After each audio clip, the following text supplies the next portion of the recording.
I like big butts and I cannot lie. Good morning, good morning, good morning. How are you? Hope you're doing well. Let's see if I can get an audio check here. See if the man can be heard. Let's see, let's see.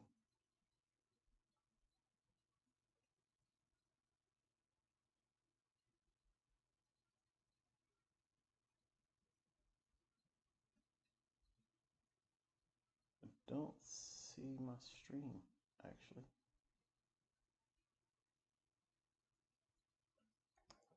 Huh.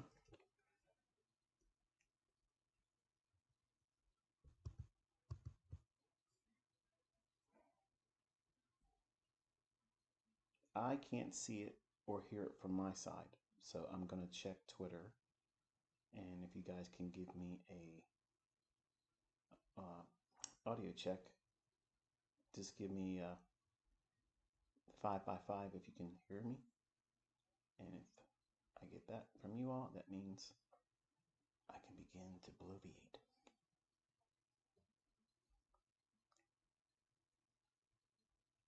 Oh, I believe I can be heard.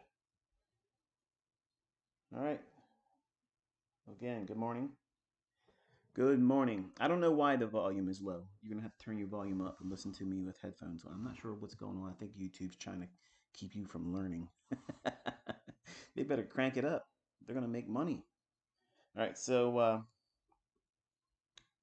yeah, I'm not sure why there's everybody's saying it's low volume, but I'm literally almost kissing the microphone. Let's put it that way. And I don't feel that romantic at the moment. So we are looking at the NASDAQ here today. And we had our opening here. And there's a 15-second chart in lower right. We just traded through the new day opening gap of last Friday. The overlay I'm testing them out. This one here, if you created this one, you know who you are. I just want you to correct that date because it should be the next day. I mentioned this on Twitter, so that's a little distracting for me. So on the 5-minute chart, I have that in the left-hand lower corner. So we have our discount opening range gap right here.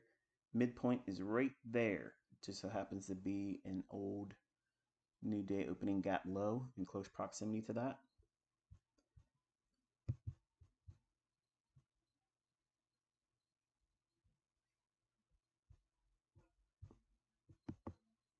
So we'll see if we can get a little bit of a bounce in here, get up in the opening range gap. Changes back to electronic trading hours. So 474.50. 474.50 is where I'm focusing initially. So that way I'm not trying to force a bias. I'm not trying to have Caleb know for sure what direction to work within. First thing we do is we watch and see if there's any formation of a gap. We have a pretty respectable one this morning. And this week we'll be pushing buttons. It's about time.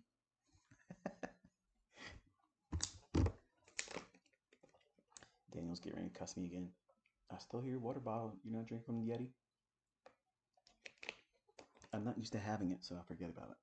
But I remember it every time I hear the bottle start clinking, right? Creatures of habit have to be trained. Alrighty then. Now let's look at the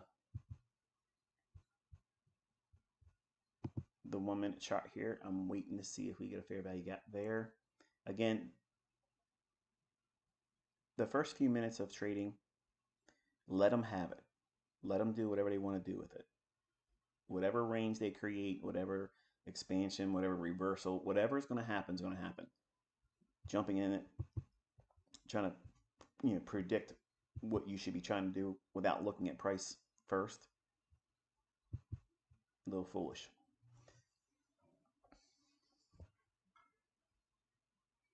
Now, 15-second chart, I like how the bodies have been respecting this new day opening gap. This is Fridays, so the date's going to be incorrect here. I'm not trying to beat up on the person that coded it, but that's just a little cosmetic thing. But for me, it's a big deal.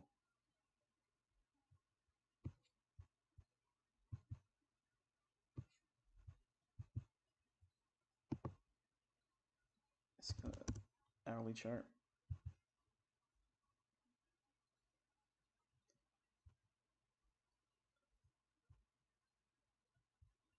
This wick right here. I'll show you. That one right there.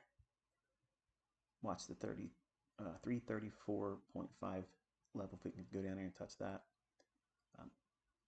Getting through that with a lot of momentum sets us up for maybe a run into that Thursday end dog. Not co-signing that one yet. I'm just sitting still and relaxing. No reason to chase it. So today is the first day of our week where I'm trying to teach my son entries and how to pick the right fair value gap. I get that question a lot. You know, how do you know which one's the right fair value gap? Well, it comes with trial and error in the beginning, and I'm going to give exercises for Caleb to and hit that. There you go. So we have our consequent encroachment level here. 1 minute chart. We have our first gap right up in here, real small. Right there, tiny little thing. That's all it takes though.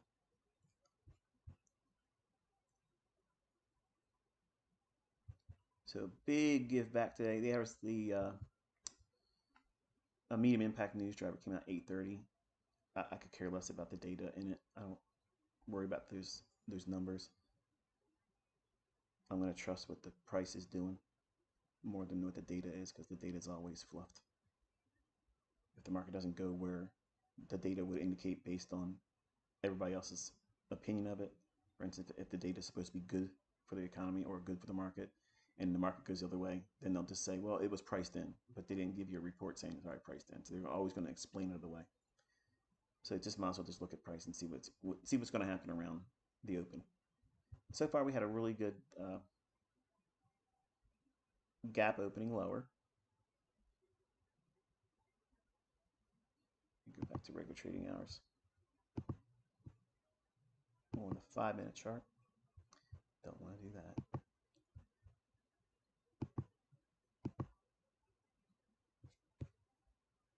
Wrong one there, buddy. There we are. So still a very large opening gap. Just opened straight from Jump Street and traded lower.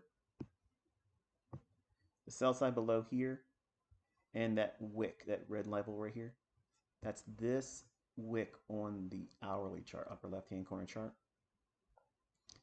If you're watching the price axis, you're going to be confused. Upper left-hand corner chart up here, it's the wick underneath my cursor right there. That middle of that wick is what I highlighted and told you to watch that. That's this same level down here in the lower left-hand corner chart. This is a 5 minute chart. We went below the sell side here, and we're trading inside of this gap. That's on the 12:50 p.m. from last Thursday.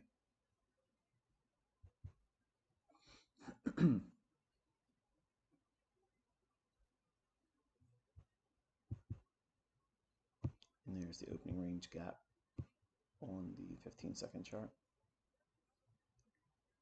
Mid gap is here. So that's consequent encouragement of the opening range gap. If you look at the 1 minute chart, that's real nice right there. Clean, equal highs. Straight down right from the opening, so you know what retail wants to do. They want to be short.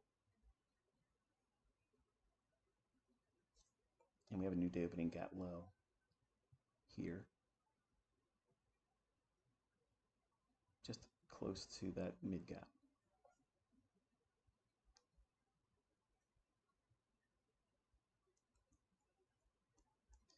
So some of the exercises I'm going to show you today, well, I won't show you many of them today. I'll start off with one. I want to ease into it. But each day I'm going to teach you what you can practice with using the lower time frame charts. Now, for folks that don't have sub 1 minute charts, it's the same thing on a 1 minute chart. So I'll kind of do an example of it in the 1 minute chart today, and I'll do an example of it in the 15-second chart so that way you guys can see it and get a baseline going forward. Each day, I'll do several examples based on what the chart and what the market is presenting to me. There will be times where I will say, this is what would look like a fair value gap, so that way you know in advance what I'm talking about. And we'll test using ones that I don't necessarily agree with. So it gives Caleb and all of you a chance to see what it looks like when you're not doing it correctly and how you'll be able to identify it right away. Because there's certain signatures that it should present to you. If the fair value gap is valid, these are the things I personally look for. If they don't have all of them and they have a few of them, you can still practice with it. But if you get an adverse result, don't beat yourself up about it, because they're drills. Drills are just practice. They're practice sessions is all they are. You won't get good at entries until you practice them a lot. You will not know how to buy and sell and add to the positions and pyramid unless you do these very basic ideas. But we got to let the market shake out its initial excitement here. Then we can go here and start clicking some buttons. As you can see, I have it set to one contract. And today I'm going to be doing just primarily the discussion on the mini contract. Tomorrow, I will most likely be rolled over into the December contract. So right now we're trading with the September delivery. Tomorrow, if everything's as I expect it to be, I go to barchart.com. I'll post a picture of it on my community post of my YouTube channel, showing you what I'm looking at and what is the reason why I'm rolling over. Okay, because if you're not familiar with it, it's probably going to be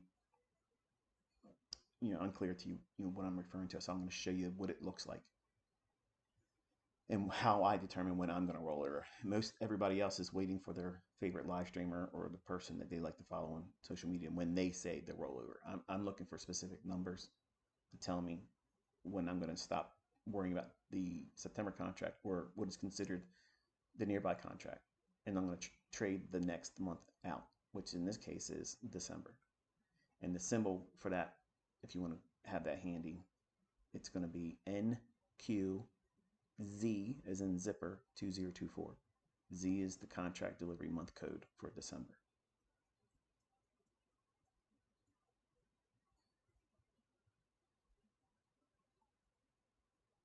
All right, some of the things I like to look for is like we went down below this low here, straight shot right from the opening bell.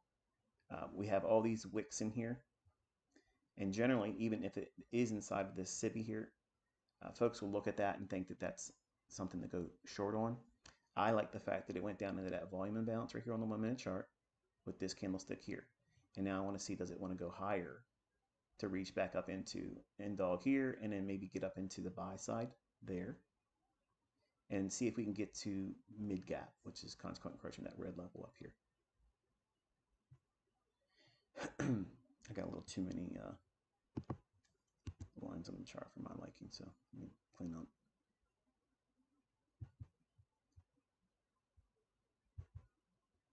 Go back into a 15-minute chart, upper left-hand corner.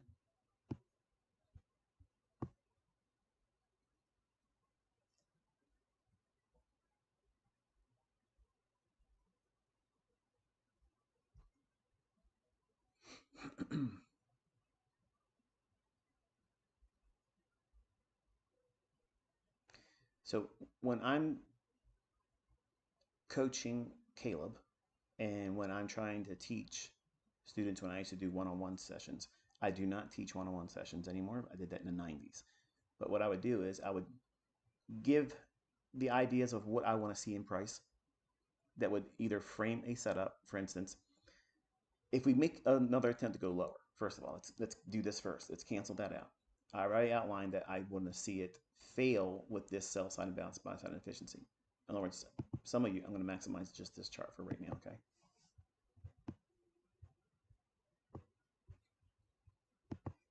Most of you may look at this like that and think, okay, it's gone up and it's rebalanced that out, so therefore it should sell off. Well, it can. I don't personally want to see that. I would rather see this one fail. That's what I'd like to see. I would like to see that one fail, meaning that since we went to the top of it here and here, if you split that inefficiency in half,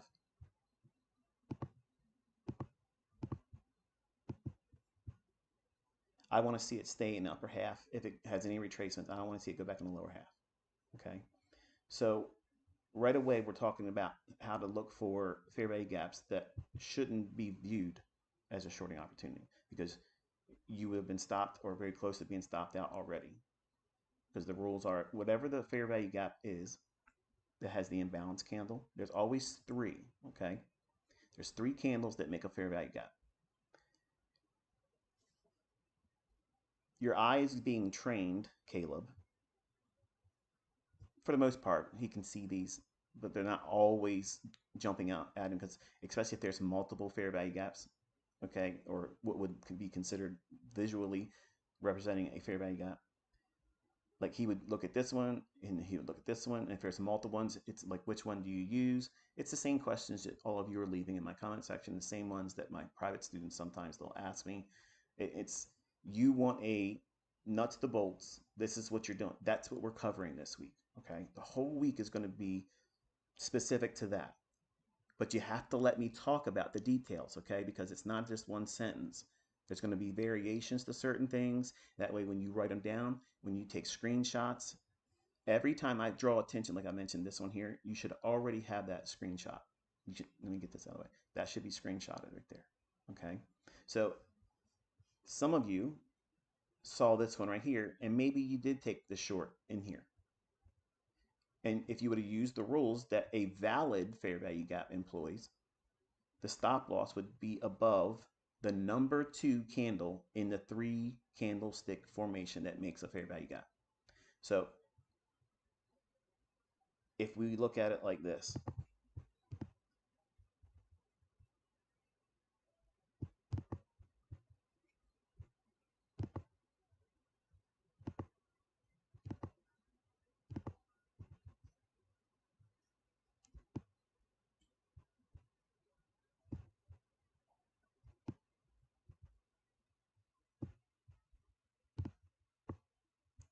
and let's make it a little taller.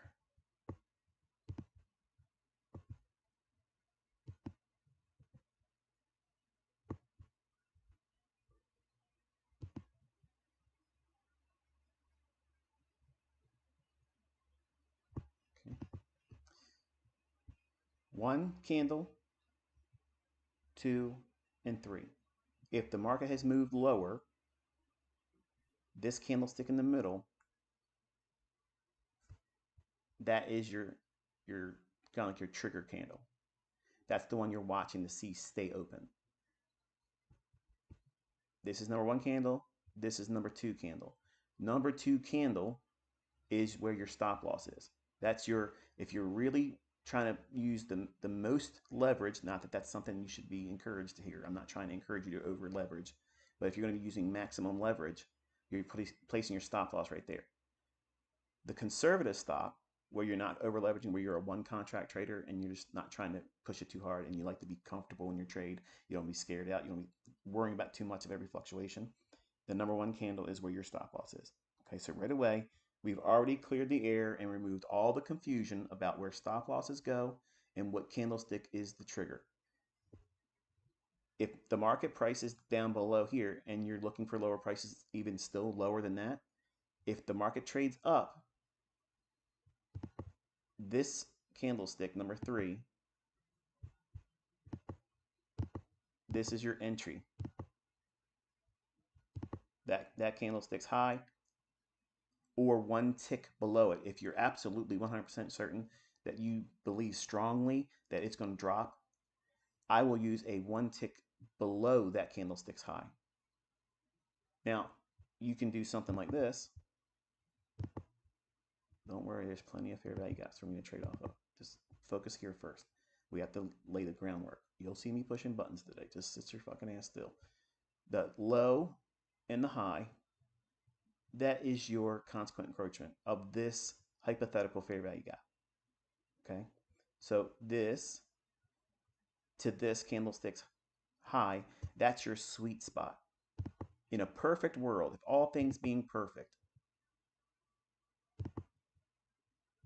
this is your ideal entry point, right in here. Now I'm going to tell you why we are not supply and demand, and you can put the middle finger up to everybody that tries to say that that's what it is, because today you're going to find out with the science behind why it's not. Zones, we don't deal with zones, and you want to screenshot that, okay? So we've seen it go down into the lower half of this SIBI, which is a fair value gap that has a down close. It knocked out anyone that went short, traded down once more to the consequent encroachment, a mohawk, which is just coloring outside the lines, and trading up into that end all new day opening gap. And this is, again, Friday's new day opening gap. Right here, the liquidity is this.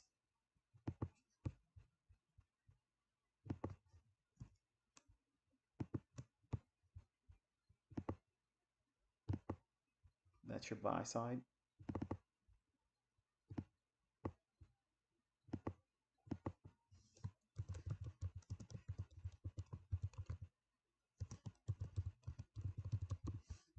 Right there. And then up here is mid gap, or consequent encroachment of the opening range gap. And that's all that we need to worry about at this moment for you, Caleb.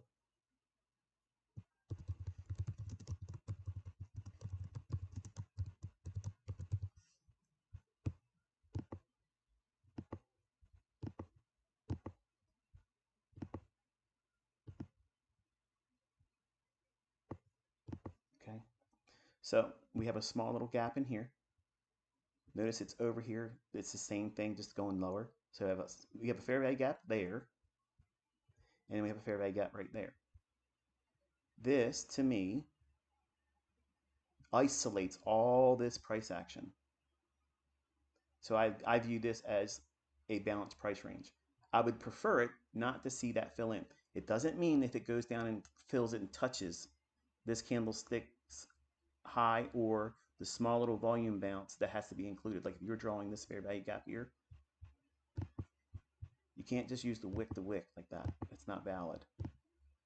That's not valid. You want to use the volume imbalance that's part of and inside of. What am I doing here? Okay, yeah. That's incorrect. This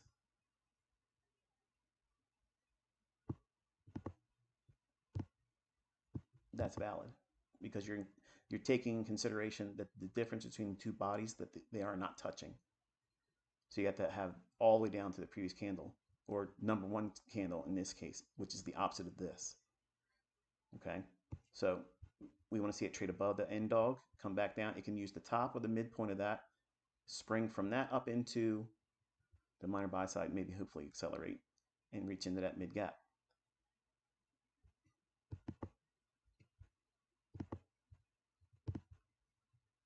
And we still got about 7 minutes or so to see if we can hit that mid gap, because again, 70% of the time, it's not 100%, 70% of the time, mid gap gets hit within the first 30 minutes. So back to this discussion here for fair value gaps.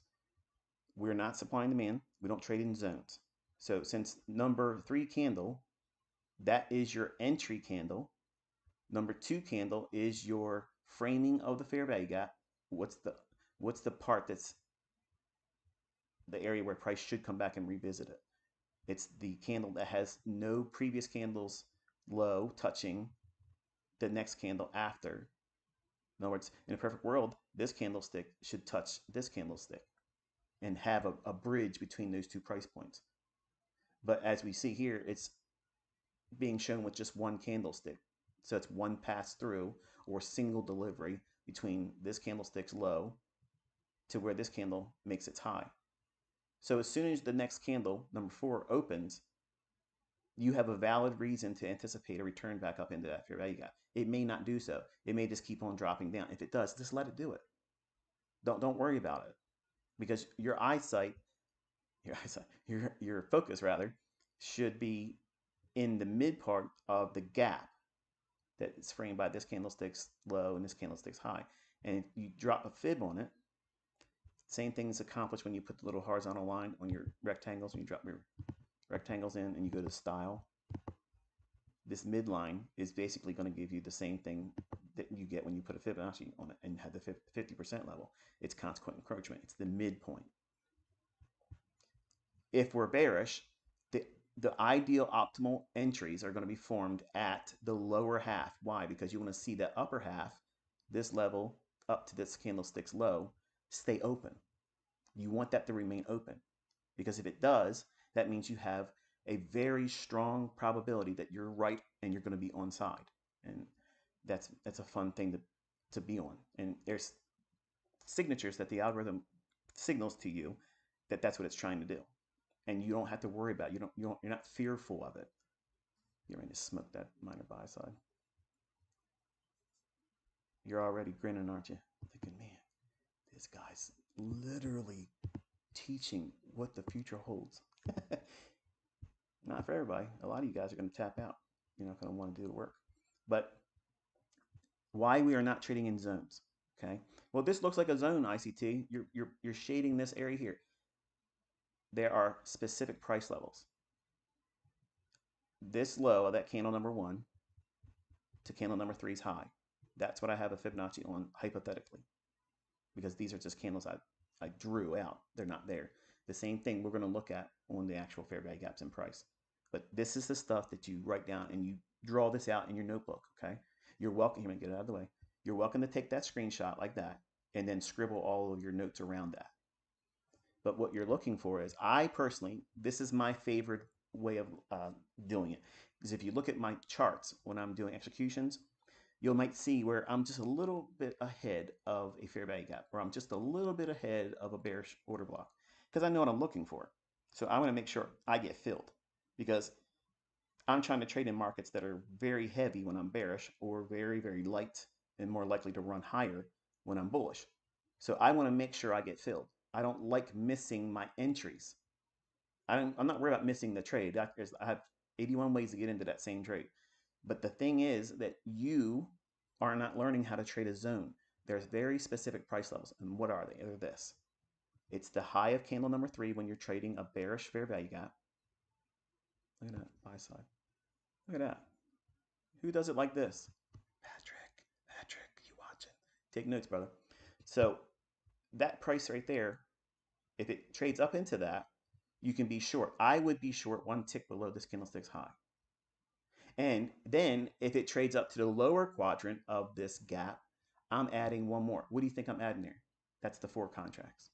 So I'm going to enter short. I'm not saying this is, let me slow down real quick, but I'm just teaching you by theory what you watch me do all the time in my examples. Okay, I'm doing this and I'm repeating it over and over and over and over again. And it's something that you're going to be able to do if you practice this. Okay. Entry 6 contracts at candle number 3's high, less 1 tick. If I'm not there at the time to get that on, as soon as it trades to this candlestick's high as it's happening, I'm going short rate the market. And then I'm watching price. I want to see price kiss that lower quadrant level that makes that fair value gaps range. Okay. I'm going to add 4 more there. And then whatever I feel comfortable with, if I get another opportunity to short, that'll happen if it touches consequent encroachment.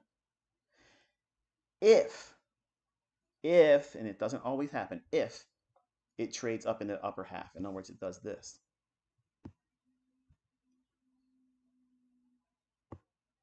Now we're up in the upper region. Now I have a real deep, deep, deep discount. I'm sorry, premium. I'm trying to sell at an extremely high price. Then what I'm going to do is I'm going to toss in like two more contracts. As long as it's spending time up in here and it keeps tapping, and if it shows the body staying inside of this candlestick's low, number one candle's low, I will allow it to wick through that. And it's okay for it to do that because my stop loss is going to be resting one tick above this candlestick's high. It's going to take a real move to disrupt that. And I already know, as I proved here, I know how to find fair value gaps that fail. And I will tell you why that one was not a good one. So settle down. You're screaming at the monitor. Dude, tell me why you didn't bleed. I'm going to tell you. Trust me. It's all part of the purchase price of coming here today. No refunds. So we have this level here that we allow for the wicks to form through it, but we don't ever want to see the bodies close above it. We don't want to see that. So that's how I'm internalizing what I'm expecting when price is trading up into the fair value gap. My entry price point is specific. It's not, how do I get in this zone? How do I trade this zone? That's bullshit. We have to know what levels we're trading, okay? So if it's going to trade in above the midpoint and it's giving me a real high premium price, what price level am I going to aim for there? The upper quadrant level. Now tell me, how's that for logic? It's not ambiguous. It's not milli vanilli. Okay, you don't know what you're getting. I know exactly what I'm looking for. I know exactly what price I'm aiming for. And I know exactly where my stop loss is going to be at. I'm not guessing. I'm not wondering where I should put it at. I'm not worrying about if it's going to get hit, because if it hits it, then that's wonderful. That I just paid a premium for information. I got new intel. That means I'm probably looking at an inversion fair value gap, and I can mitigate that loss very easily. Oh my goodness. Yes. And you're worried about losing. Why are you worried about losing? Losing just is you paying a premium for more information. You're getting close, you're getting a better view of price. Its next move. You're getting VIP seating, but you have to pay extra for that, don't you? That's all this is. When you take a loss, that's what you're getting. You're getting VIP treatment for the next price run.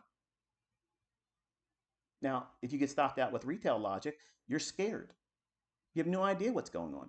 It's terrifying. You freeze up, or you go into panic mode, or you go gambler's numb, and you just start pushing a button hoping something happens. And at some point, you don't even care if you are making money when you get like that. So to avoid all those things, you have to have a logic in mind how you're going to look for the pattern.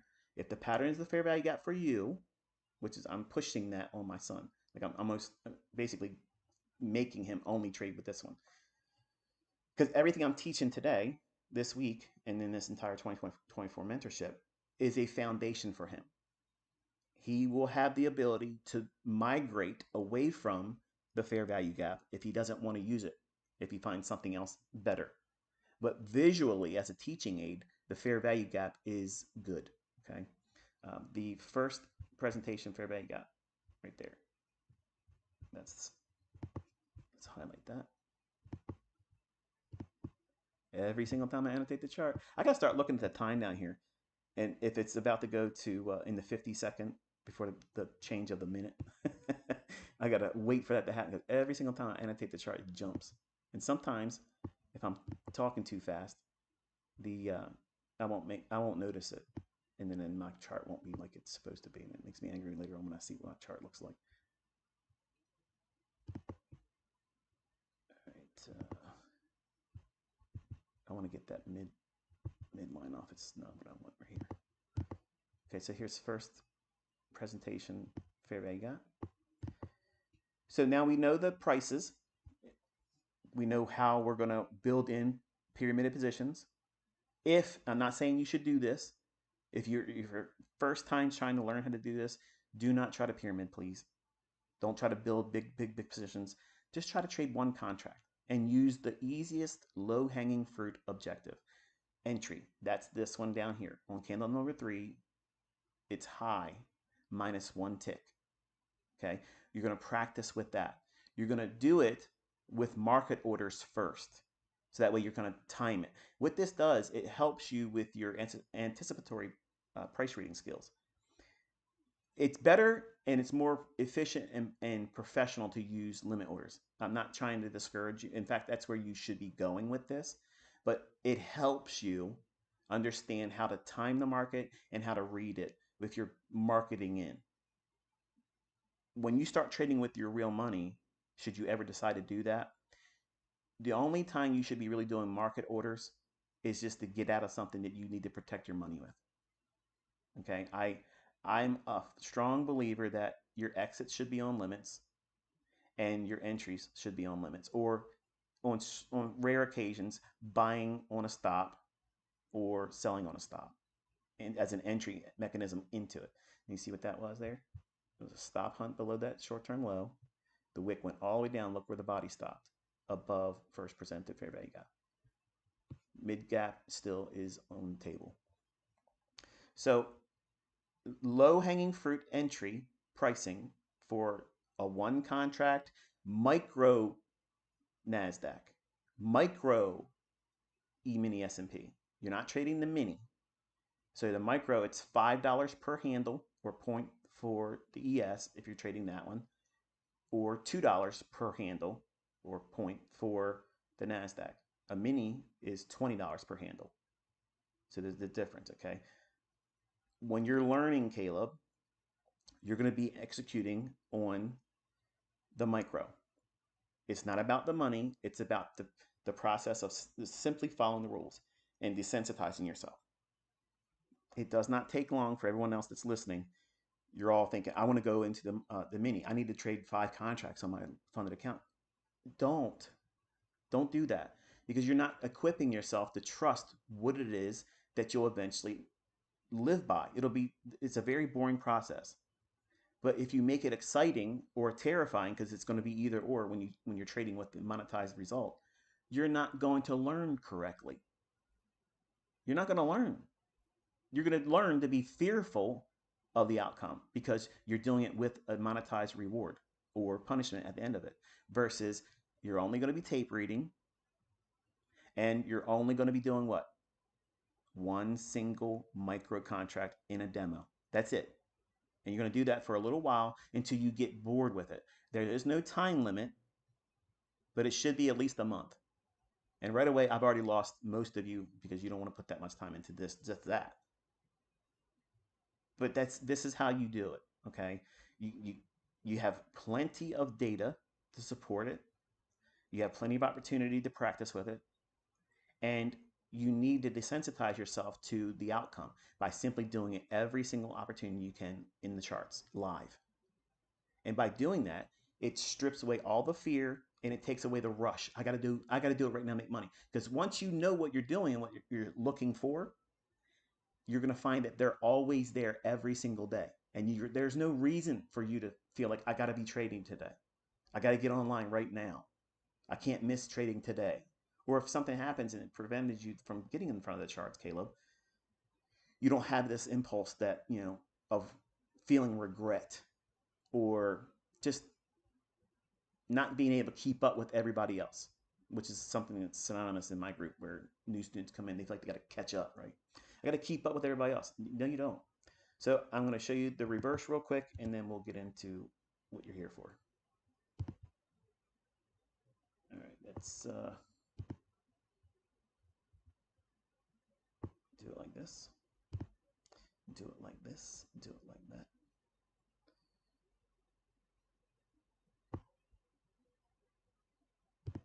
I don't know why I got Dougie Fresh in my head now. That's old school.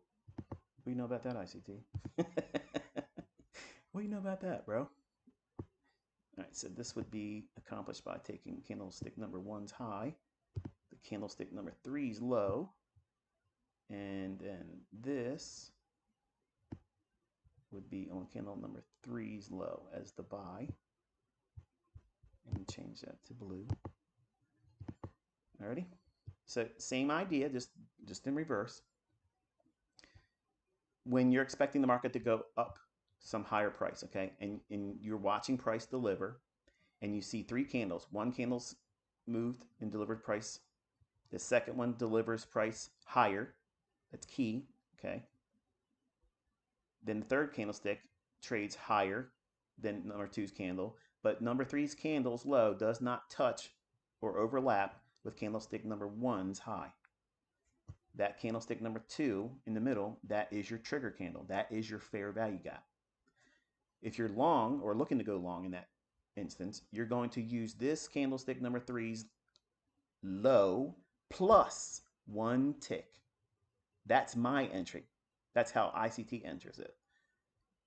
If I am watching it and it trades down and it gets into the upper quadrant level here, then I will add more. And again, this is just for completeness sake. I'm not trying to encourage any of you to build positions and pyramid. I'm not telling you to do that. Okay, I'm not doing that. So by having the market trade down to the upper quadrant and as low as the midpoint or consequent encroachment of this gap that separates candlestick number one to candlestick number two. This whole pattern here is this right here.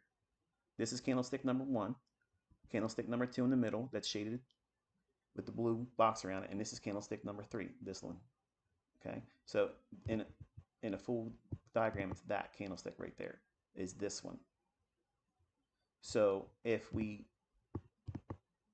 look at it like this, I'm going to elongate this, make it a little bit taller so we can see it. I already, in some people's eyes, talk too much, but I promise you, I've already taught you exactly what most of you have been wanting to know about how to trade fair value gaps and where to place a stop loss and how it should form. And that's what I'm here for, not the jokers that want to find something to talk about. So because we're using the volume imbalance here, that's how you would draw down to here, where I'm using the high here. If there is a volume imbalance, which is a separation between the previous candle body and the next candle that makes the fair value gap, that little separation, always include that. You'll have better determination of the consequent encroachment level, which is important. Like that's your most important level, because what you're watching for is you want to see the opposite of what I said earlier when we were looking at the sell or shorting opportunity for a fair value gap. We want to see the consequent encroachment in the lower portion traded to, and that's your best entry, because you want to see the upper half of it left open, and if it does, it means it's really, really bearish. Well, what do you think is going to happen on the times when you're bullish? The ideal entries are going to form in the midpoint of the gap to number three candles low, and you want to see that lower half stay open, not traded to. It can wick down in there. If it does trade to the midpoint, I'm going to add more. If it trades down to the lower quadrant, I'm going to add more. If I can see it touch this down here, I'm going to add more. I'm going to keep adding to that, because my stop loss is going to be below candlestick number two's low. Now apply that same logic over here. We did all this live, mind you. This number two candlestick, that's the fair value gap. The market drops down to this candlestick's price plus one tick. You would have been filled right there. The heat on that trade is your fill would have been approximately 404 and 3/4. We'll just call it 405. Say you got slipped. Okay, something happened. You got in there. You didn't do it exactly right, but you're in at 19,405 even. The low of that candlestick. See, I just see what happens every single time I go to a candlestick. It jumps. All right, so the low of this candlestick right there comes in at 401.75. So that's 3.75 handles drawdown. So 3 times 20 is 60. Just call it less than, like 70 bucks. 70 bucks heat. If you're trading with one mini, that's how much drawdown you absorbed before it turned around and started going in your favor. And it went just short of what price level? That's that upper quadrant level. That price is 401.25. What is the low of that candlestick? 401.25. There is no zones, okay? It's very specific prices. We're looking for very, very specific things in price. Because if there is an algorithm, for people that don't believe there is, then it would be repeating the same phenomenon and respecting very specific levels that we can predetermine as favorable or unfavorable, right? Did it leave the lower half of that gap open? Yes, it did. It didn't even touch the middle consequent encroachment level. So what does that mean? It's bullish. So that means you can trust that once it gets into this little new day opening gap up here, it's going to do what? It's going to accumulate. It's going to roll higher. Cleared the minor buy side I gave you. There. And now it's accumulating. Again, we're sitting inside of a pool of liquidity here after taking this Judas swing ride lower. Consequent encroachment, we've missed the 70% rule, hitting it in the first 30 minutes. It doesn't mean just throw it out the window. It just means that it's most likely 70% of the time after 9:30 opening bell, if there's a large gap, middle of that gap, whatever that width of the gap is from previous day's settlement to the first opening price at 9:30, half of that gap, 70% of the time, gets hit by 10 o'clock. Here we don't see it. Since I've been doing the mentorship and taught it to you, we've seen 1 or 2 times where it hasn't done it, but eventually it gets hit. So you just got to relax and just submit to the idea that it's still on the table to be taken. Okay. Now, because we've spent this much time accumulating around the first presented fair value gap, look at the bodies. We wicked down through, but look at the bodies are showing you. It's respecting it, right? So if we can manage to get above mid gap, I'd like to see it accelerate and move higher. Not just, I don't want to see it do this, like wick above it and come back down. I'm not interested in something like that. I would rather see it trade up above it and start building things like the fair value gap here, the gap in here. We went down and worked the lower half of this one, which I told you was going to fail. It wasn't going to provide a sell-off. And anybody else out there that thinks they understand imbalances and stuff, they may have looked at that and said, yeah, this is a short. It's not. Even though you were looking at probably all these wicks in here, and you call these dojis, Steve Nielsen's class of students would have been looking at that and saying, yeah, see, it's rejecting that. No, it's not. It's accumulating. It's accumulating. I'll show you in a second. Just relax. Let me get a drink.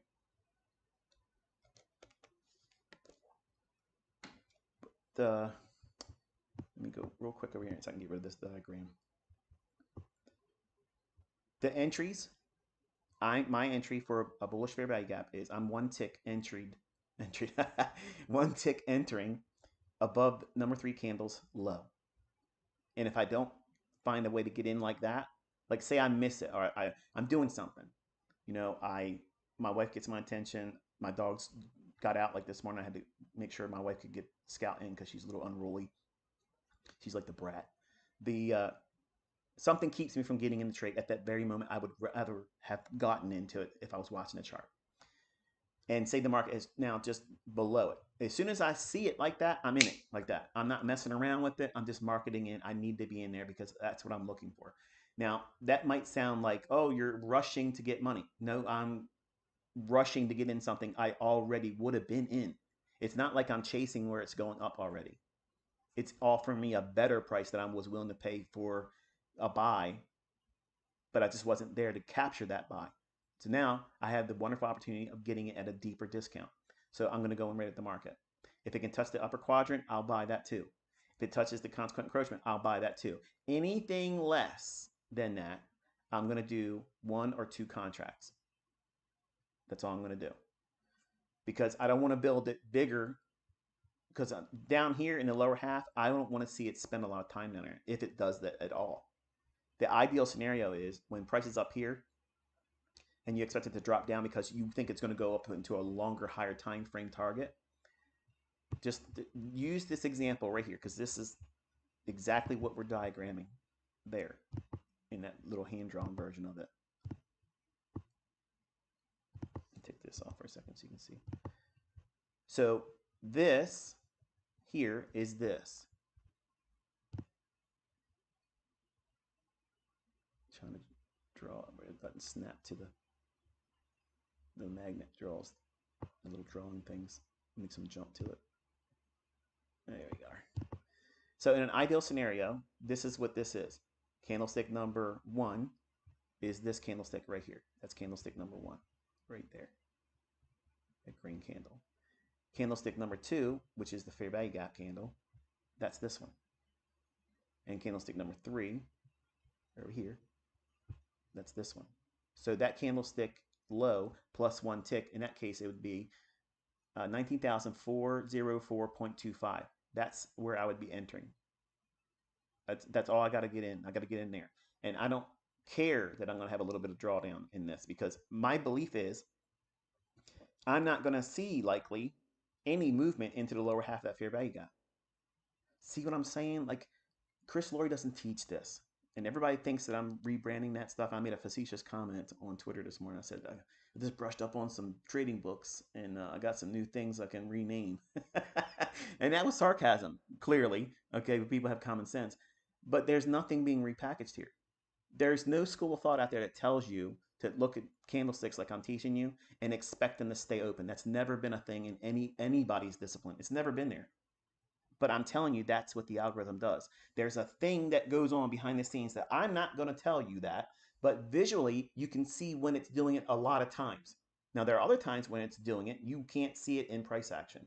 I'm aware of what's going on, but you aren't going to be able to see it. So I can't teach a concept that shows you every instance of it. But do you need anything more? If this is all you ever learned how to do, you are already light years ahead of everybody else out there. Everybody. Put anybody else's name in there. You're already beating their ass in terms of precision, knowing what to look for. You're not freaking out. You know where to place your stop loss. 90% of these mentors out there don't even use a stop loss. They don't even know what they're using. They have to use a stop.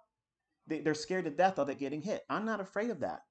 You're not learning how to be afraid of that, Caleb. You're not afraid of getting stopped out because I just told you in this lecture too. Because if you get stopped out with a fair value gap, it tells you you're probably watching the formation of an inversion fair value gap. And an inversion fair value gap is just going the other direction. And you can trade with half the size you took a loss on and make that back and more and not even worry about it. You're not even worried. Why are you all fearful? You're trying to avoid losing. You don't need to feel that. So entries here, new entry there, or if you don't get that entry, if you I don't know, you're scared. You're just now practicing for the first time. Okay, and you see it touch the upper quadrant, then go in and just do it at the market. But you want to do it as it's hitting it.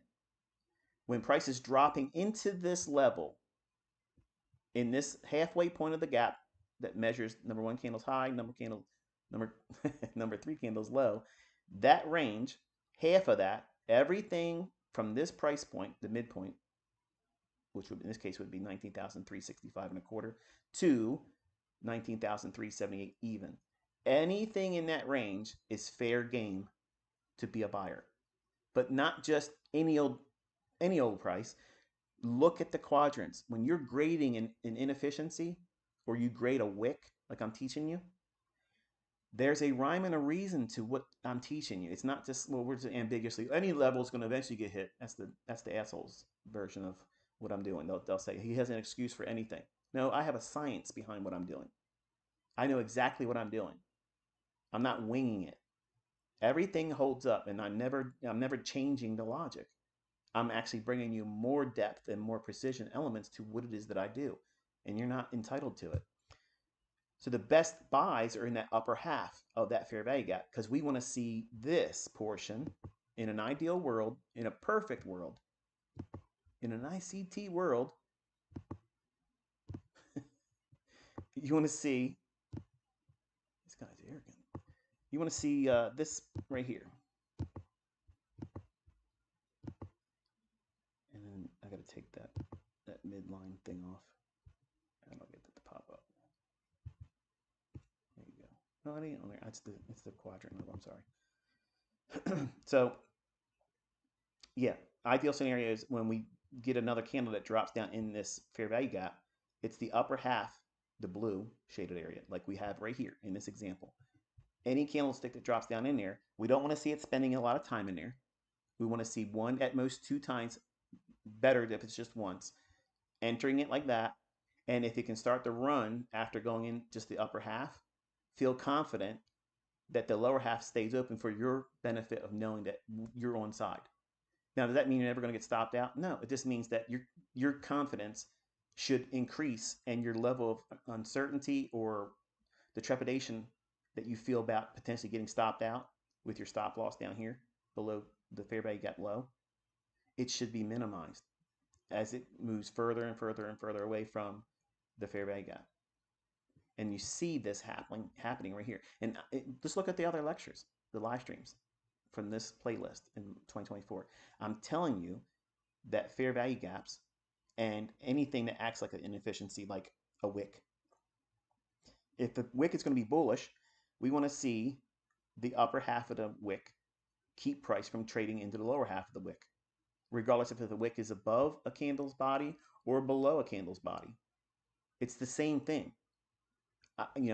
They call these wicks, and then below it's a tail. I don't even go that far. I'm looking at a wick wherever it's at. And if it's above market price, then that wick's going to be a premium array. If it's below price, then it's going to be a discount array. So if it's a discount array, the same thing I'm teaching you about the fair value gap, my PD arrays work with the wicks the same way. It's very simple. It's not a very complicated thing.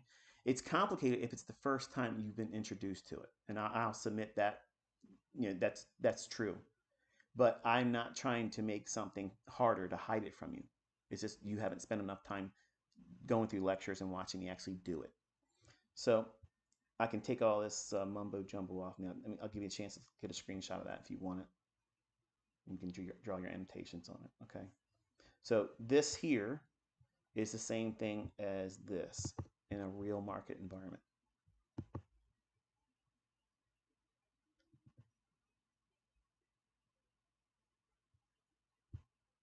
Or as close as I can get it to appear as the crude diagram I drew out. There you go. So that's this. Okay. And the entry would be as another candle comes down. And look how fast it did it here. That's also a clue. If as soon as the candlestick creates the fair value gap, if the next candle number 4 drops in and he starts running, chances are stronger that this lower half will stay open. And you really will feel confident enough to, if you're recording it, you'll do the same thing I do a lot. I'll say, I want to see this stay open or remain unfilled. That's usually what you see me typing out when I'm recording my executions. It could be, a little bit of time before the market eventually comes back down into that fair value gap. And the same thing would appear in terms of the logic. So nothing changes there. But when they give it to you right away, that means it's going to be on a fast track to get somewhere quick. And that's the buy side I gave you over here. Okay. So this is also the lower quadrant to the opening range gap.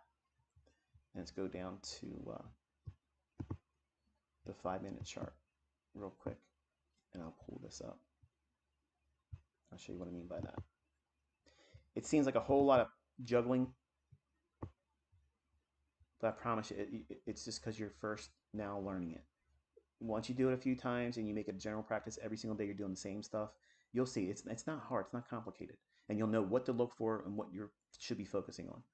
But previous day's settlement here, which is Friday, that's where we stop trading there. So you drop your fib on that, you draw it down to the first opening tick of the new day, which is right now 9:30, and that's where I drop the fib at. This level here is the lower quadrant. This is the midpoint or consequent encroachment. That's the level that 70% of the time in the first 30 minutes, it will at least touch that. It hasn't done it today, and that's okay. We don't need it to. In the upper quadrant level, and in the high, this is previous day's settlement. So we went above, spent some time here on the lower quadrant level.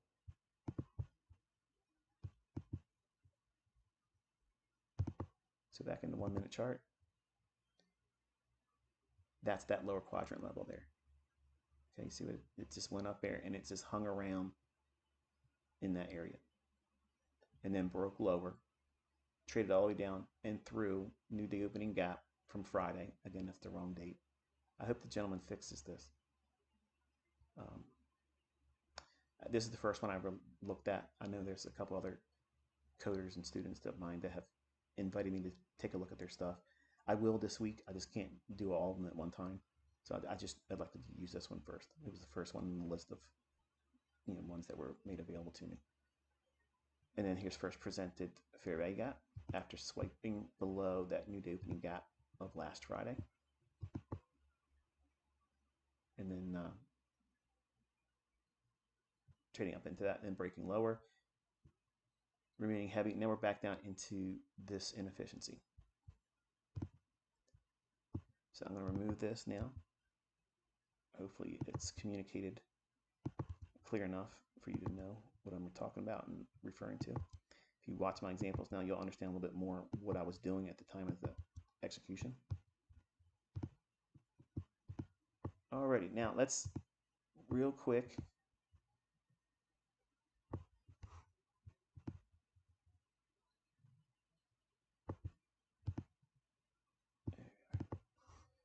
why did I tell you at the beginning of the live stream that this was not a shorting opportunity? Well, we had started the morning consolidating.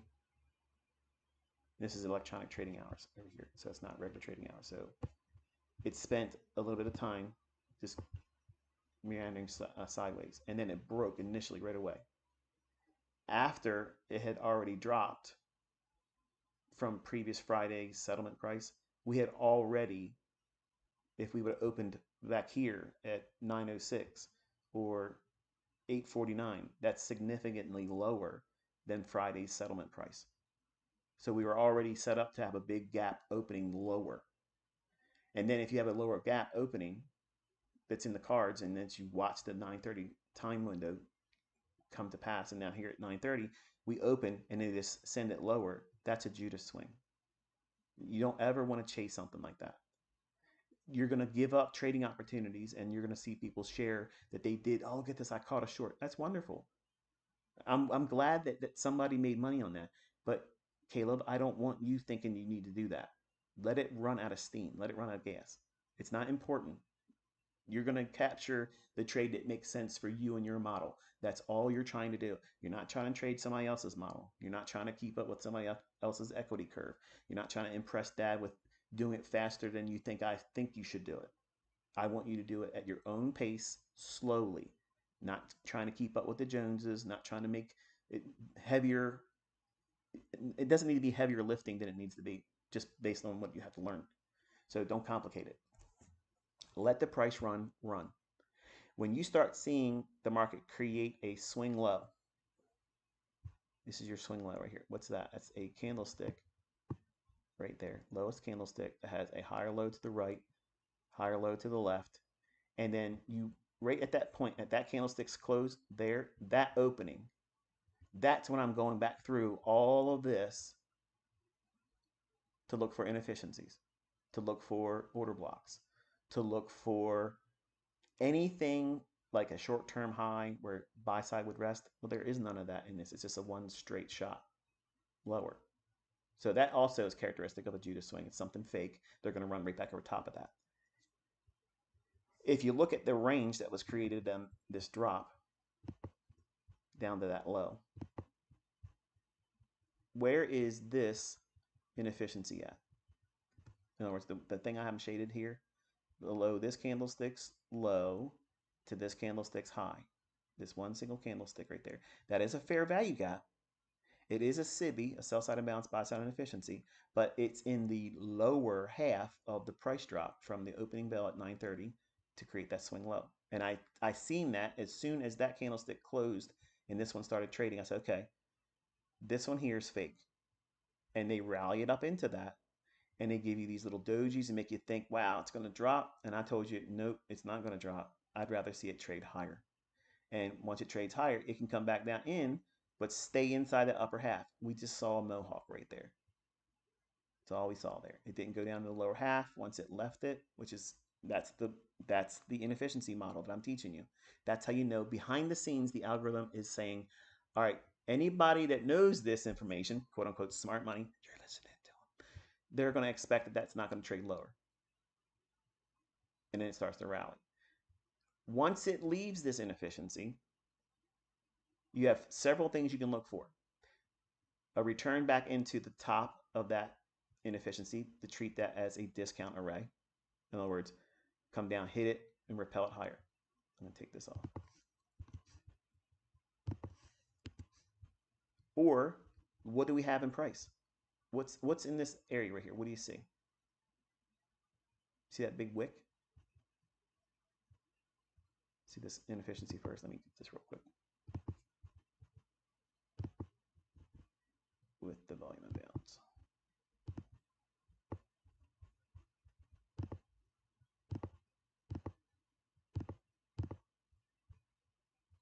The tallest wick right there Watch.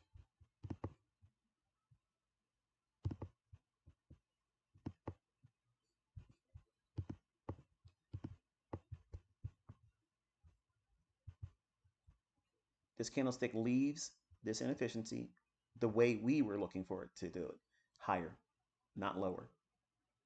So it's failed because it's in the lower half. Now, if this inefficiency was all overlapping candlesticks, but then this one was there, then I would say if it got to here, then I would look for it to sell off a little bit. May not need to take out the low that formed there, but that would be one that could be tradable. And I'll show you examples of that today before we close. But here we have the consequent encroachment of this wick right there. So that means when this candlestick went up here and stopped, the next one we opened, it's reasonable to anticipate it to do what? Trade down to this candlestick's midpoint or consequent encroachment. To do what? To send price higher, because this is a discount array. And price goes higher. And then we get that fair value gap that we've been talking about all morning. What is this? We trade down into it, inversion fair value gap, sends it where? Lower. What color is it? Everybody knows what I'm teaching about inversion fair value gap is an orange hue. That means when it goes down through it, it's going to treat it as not as a buying opportunity. See, anybody else, if I would have had it like this, and I didn't say anything, you would have thought, oh, he's signaling that it's going to go higher. But what color did I hurry up make it? Orange. It's going to treat it as what? It's going to go down into this inefficiency, not to create a buy, but to fail. So this is why I'm telling you, I've seen so many people, and you got to let me get this off my chest because it's irritating, and it's doing a disservice to the community, and it makes my stuff look like it's not correct or precise because other people don't know what they're doing with these things, and they're trying to teach it. They're trying to sell it in courses. You can't do what I'm doing here. You have no idea what I'm doing. I'm teaching you so that way I can help my students. They are not your students. They're mine. They're paying you. I'm not getting anything from it, but the peace of mind knowing that you're going to parrot what I'm saying if you're doing it correctly. You're going to say everything I'm teaching correctly. And then my students are going to do well. And you're going to get the applause for it, and you're going to get to pay for it. But I'm going to be able to sleep at night because I know that they're not going to lose their ass because you don't know what you're talking about. So that's why I get upset, because people are out there trying to teach something they don't know. You don't know what it is. You don't know how to do it. You can talk about it in hindsight only. I am not out here hindsighting it. I'm telling you what the fuck's going to happen before it does it, how it should behave. Because it's very, very frustrating when I see emails from people saying, I lost money trying to learn from this person that's teaching your stuff. And then I watched your live streams and live sessions, and you're doing it right in front of us and explaining it. And it's so much more better. It's more believable when it's shown real time. And that's all I'm demonstrating here. I already know people are going to take this stuff and teach it. And I just want you to do it the right way. I can't stop you from teaching it. I can't. But what I can do is put a spotlight on you in social media and say, you're full of shit. Stop doing that because it ain't accurate. It's not real. And you're either putting my name against something that I don't stand with, or you're pretending that you know something that I've only introduced. I've only introduced these concepts. So I'm the one that's being responsible with the students, not you. So, and again, if this is the only fair value gap that exists below the halfway point of that drop lower, and it's the fact that we dropped straight from the opening, that's what told me that gap is not something to go short on. It is something that you expected to go higher. And you can see the traps, okay? You know, there's these goobers out there that used to use my leaked content and they rebranded it. WWA guys, yeah, there's your plug. They're full of shit. So they took my stuff and rebranded stuff and turned a order block into a Wally block. Now, who the fuck's gonna want to trade a Wally block? Wally, a Walmart block, okay? Come on, roll back the prices, right? So anyway, when when you see these people and people like them that want to make a name for themselves and take shots, okay? I'm the one that's going to tell you the logic that works. And when you see retail logic, like these dojis that are forming in here, these wicks, that people will say, hey, that's rejection. It's rejecting that. And it's also one of those liquidity voids. It came back up and filled this inefficiency. And I'm telling you live stream that that's not what's going to happen. The opposite is going to happen. So I'm looking for retail traps. I know how a time distortion will make traders say the chop is real and get all screwed up or not take a trade at all. When I can go in there and I can see what it's doing and I can engage in, I can trade with it. My students can trade with it. Not all of them, but they're learning.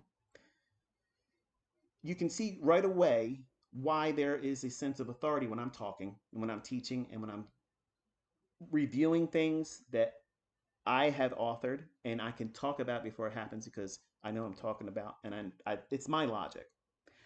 Because I have that, and I also understand because I started as a retail thinking trader. Everything that is taught in every retail teacher course or book, I know about it. I wasted thousands and thousands and thousands of dollars on that shit, and the only thing it does, it gives me a chess match. I'm Bobby Fischer, and this is the guy that just stopped playing checkers and bought his first chess book.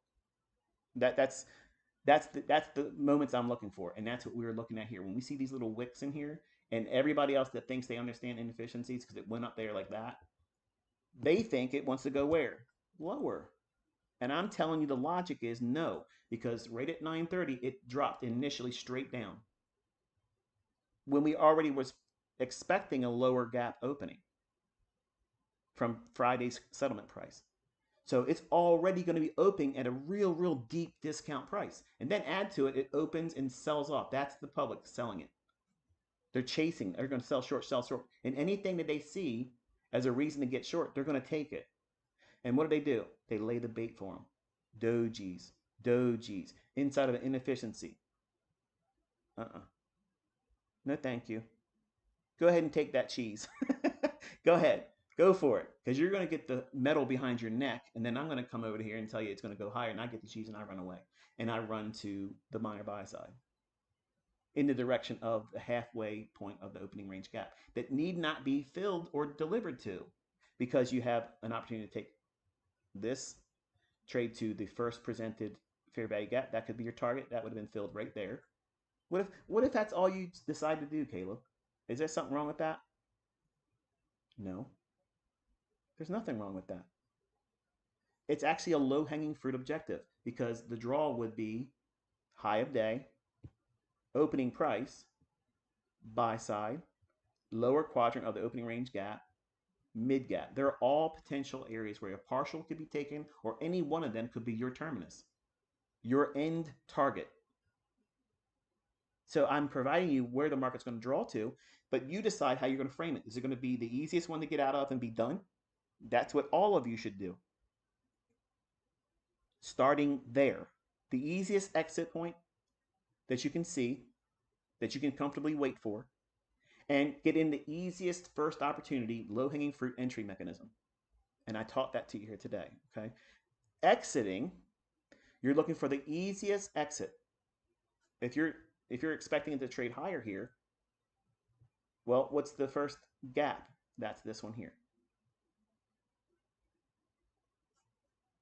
The liquidity here, the lower quadrant,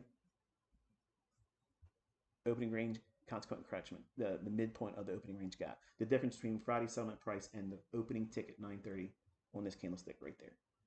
Which technically, now that I look at that, I just made a mistake. And you're probably all saying it and screaming, and you're probably even tweeting it to me or leaving comments on my most recent post. That's not the first fair value gap, and you'd be right. I didn't look at the time. I'm sorry, it's my mistake. That's their very first fair value gap, so I apologize there. It can't be on your 9:30 candle. It can only appear at 9:31 or after. So this is your very first fair value gap. So I was incorrect by saying all that stuff. But then they have that, excuse me, you have the gap that we've been talking about that's inside that. So that's kind of interesting, isn't it? But the targeting aspect of what you're looking for from where you expect price to run from to where it's going to gravitate to. In that first 30 minutes to 10 o'clock, you're always looking for an opportunity for it to try to get to the halfway gap. So consequent correction of the opening range gap, in my mind, that is my always first draw. I want to see that because there's a 70% chance that's likely to happen. If there's something before this level, like these smooth highs, the opening price, which is a static, it's not some zone, it's a very specific price level. If you aimed for that, that's a good level. And you have the first fair value gap here. So does that give you much room leaving this area here where we said it live that this wasn't going to be a sell? It's actually something you want to see it trade higher from. It doesn't give you much room to profit, so that's not all that important.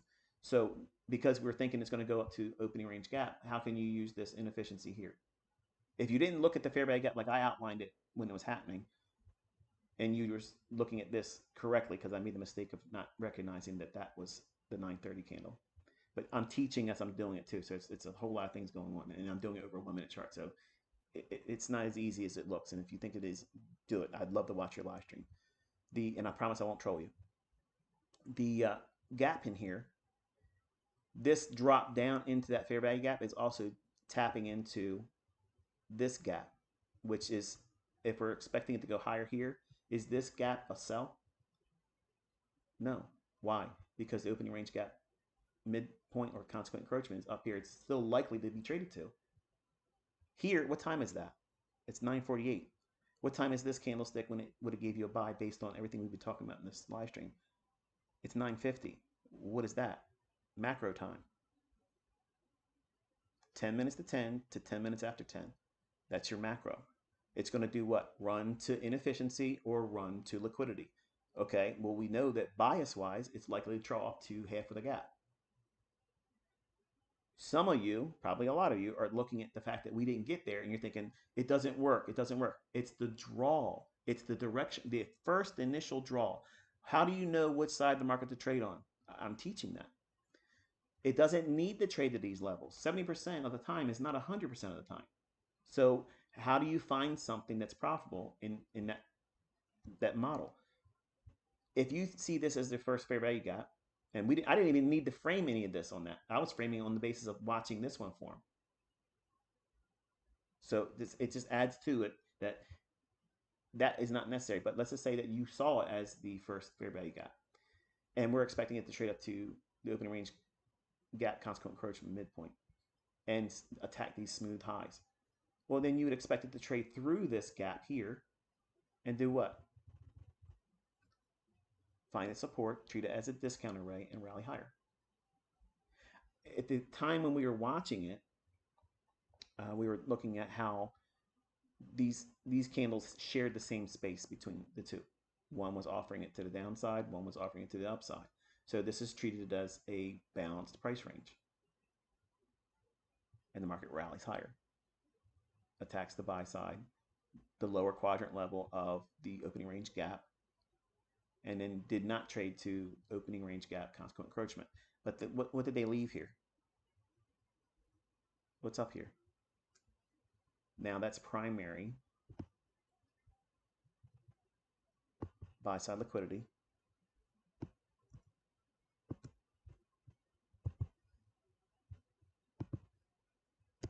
Why is this primary? He heard me. He's in my head. Because we cleared a higher high of the day. This is initial high day at 9:30. Drop Judas, rallies over top all that price action, reaches into lower quadrant, fails to get the opening range consequent encroachment of that gap, and then they leave high, lower high. That's a valid trap. So traders that are trying to go short, their orders to protect that short are resting right there.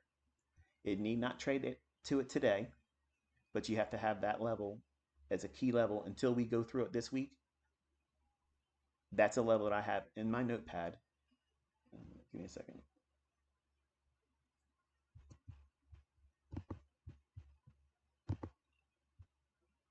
$19,463.50.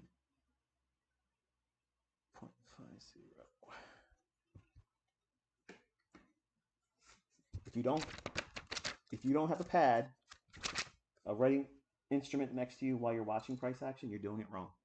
Because if it only appears inside your chart, you're not doing it right. Like, I look at the raw numbers when I'm done. Like I'm away from the charts. I look at the raw numbers and I think to myself how they might use it in the next session, which is the lunch macro. And then I look at how the numbers are used for the afternoon, and I formulate a possible scenario because I know this is the high of the day now, and they formed it with relative equal highs. We've broken this. This was initially what? Minor sell side. I didn't label it because I was actively teaching, but this has now been broken. So that minor sell side that would have been annotated as such, this now is primary sell side because it's taken out the initial low of the day. So here's primary sell side, primary buy side because it's taken out a high here, and this low is taken out here. So to take out this low is a much more meaningful event. It doesn't mean it can't soup it. It just means that it's a lot more meaningful how we trade around it. And I'll explain in a second. Give me a second. I'll have to annotate it.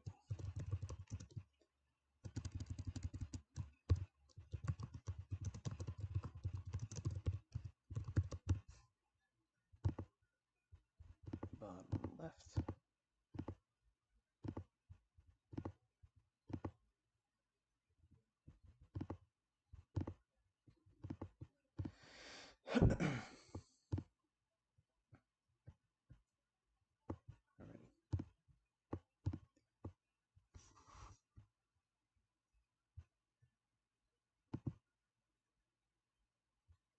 Now, because we've taken this low out with this drop down, we rallied up. Consequent encroachment of this gap over here. When we traded down through it here, you see how it offered it as a premium array and then sold off into this inefficiency right here, there. See that? Now that we're rallying above, I would like to see this now with the color that it is here. I'd like to see it be treated as a reclaimed fair value gap. So where we would have expected initially if we were not fully understanding what it is that goes on in the marketplace, the first time it drops into that, someone might think that, okay, that's one of those ICT buys, when that's the draw there. And we knew that when this was a inversion fair value gap earlier. We sold off from here to here into that fair value gap. That is a trade setup that I think that my son would do well with. It's a real easy bread and butter type setup. Now that we rally back above this gap over here, I want to see this act as an inversion fair value gap. It need not trade to it, but if it does, if it trades down into it, we can use that as a stepping stone to see if we can get to the buy side. That's a minor buy side right in here, right at those highs.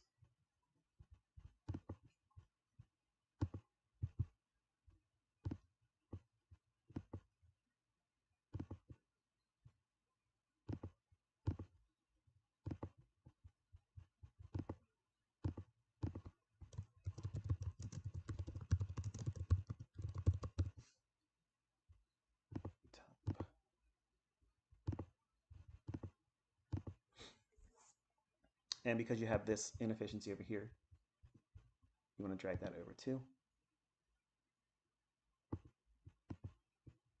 And both of these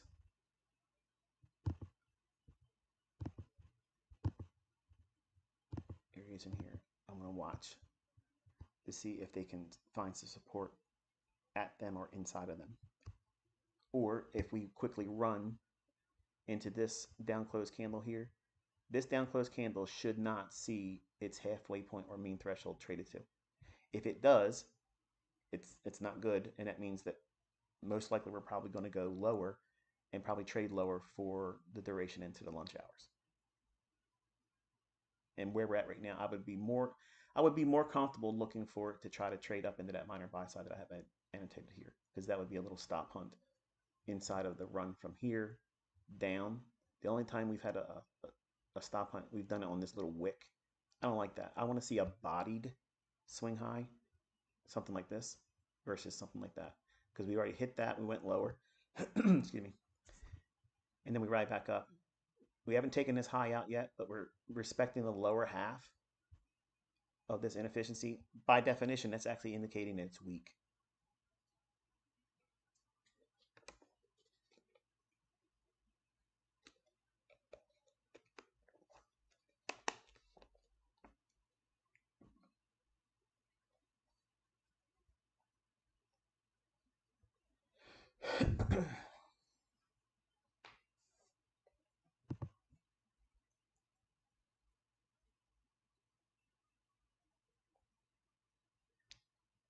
So you have to stop and think for yourself, what has the most money been made on most recently? Would you say being long or being short? Because this is what you do when you trade the lunch macro. I'm going to be with you till noon today. So we're going to have just a little bit longer one today.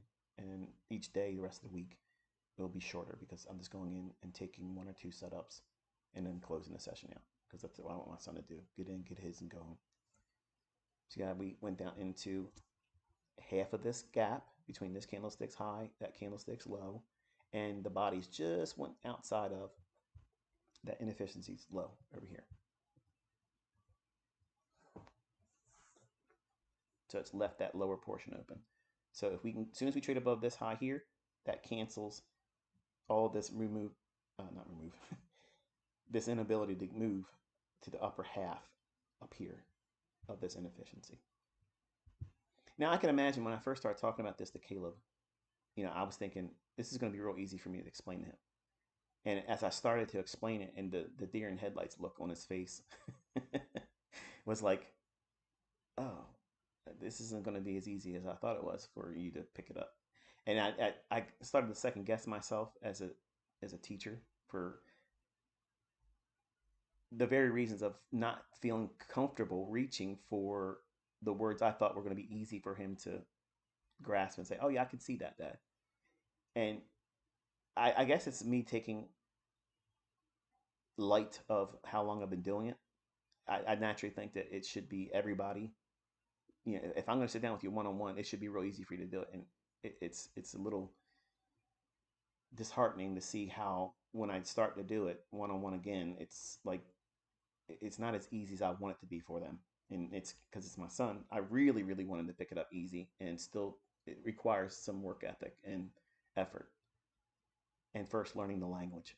So you can see right away, like by me having all these things on my chart, which is what you're not used to seeing me do, you have to see the dynamic around how the market's operating in them. Otherwise, you're not going to fully appreciate it. And when you're looking at your charts and you're back testing, like I said, I prefer to see this inefficiency support price. I like the fact that we haven't broke down yet, but if it does, and the midpoint of this down close candle sets the stage for a run below that, I'm looking at these highs here as they're trying to trust or build in trust that anyone that's short, they're going to want to drop their stop loss down here. And if that happens to be the case, they may take out that low or this low and then run for that area, because it'll give them reasons to buy below this low. If they take it below that low, they can buy that and then start distributing those longs here, then here, and work inside all this range back up to new day opening gap. And what I just did there is probably like, how did you get to that? That's experience, but you don't need that. Not in the beginning, because you don't have any to work with, Caleb. You have to get this every single day by being in the charts. You just want the obvious, easy setups, the ones you can see clearly. If it's not obvious, you can't be mad about it when you missed it. And as you do this more and more for everyone else, that's a order block right there. So since we tapped it, it needs to start delivering above here. Any failure to go lower sets the stage for a run lower into that, and then we could probably just keep dipping lower into it, into a lower daily range.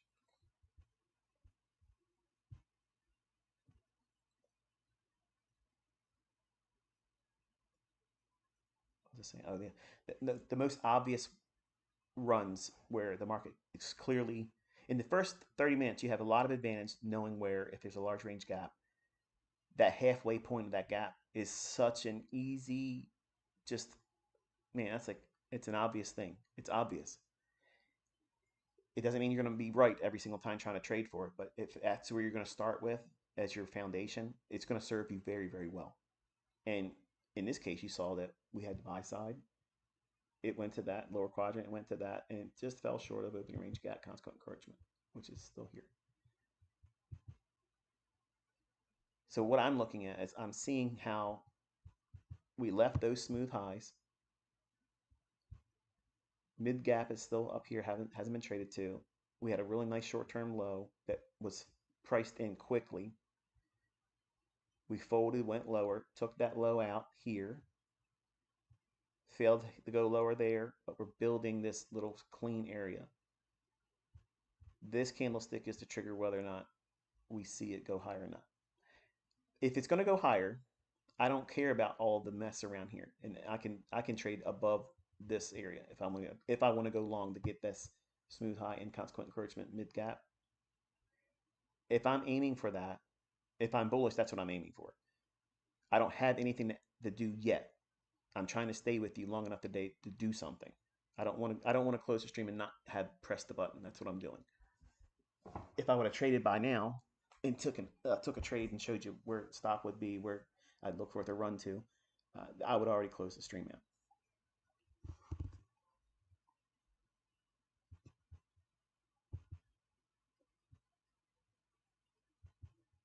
But if it rolls through this consequent, or I'm sorry, mean threshold, this down close candle, that's this. If it's bullish, it shouldn't trade and go below on a closing basis. No candlestick should close below this mean threshold. It can stab through it. It can theoretically stab all the way down and match the same candlestick's low. It's bad. It's not the best for something like that to happen. But in theory, it can do that. Ideally, the upper half should keep price at bay and not go lower if it's bullish. But if it can keep going down and touch that midpoint, that's indicating that it's not something good. Now, what you're saying is what happens if you're buying that? I'm not trying to buy an order block today. I'm trying to trade the fair value gap, but I'm giving the logic around price action until a fair value gap forms that I would be willing to take. See that it violates it, and look how fast it accelerated through the bottom of it. What you're looking at is how I'm taking an order block to frame a displacement higher or lower in that next price run. Then I have to reassess and see what is it reaching for now that it's done this. Expecting it to fail, that's part of using the PD arrays, because it gives you sit still or go the other direction. In other words, it gives you the rhyme or reason, where most traders, most mentors out there that are out there trying to teach, they don't know what they're doing. They're reacting to price. They're chasing price. They're momentum breakout artists. That's not me. All right, so now we have the potential of this little fair value gap right in here. It's not there yet, but as long as we don't take out that low right in here, we might have something to work with.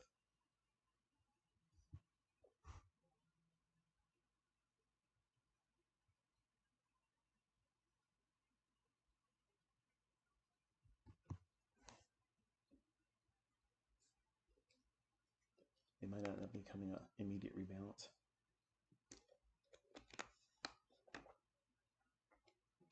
Immediate rebalance is coming right back to this candlestick's low. If it touches that, then the very next candle or that candle, usually we'll see it run in the same direction it was moving prior. Yeah, not much of a gap now.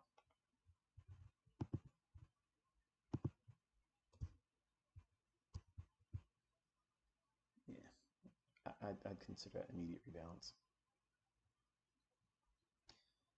I'm watching the wick in here. If it can stay in the lower half of it and not trade it above it or an upper half without taking out that high, it should roll right over and attack that low here.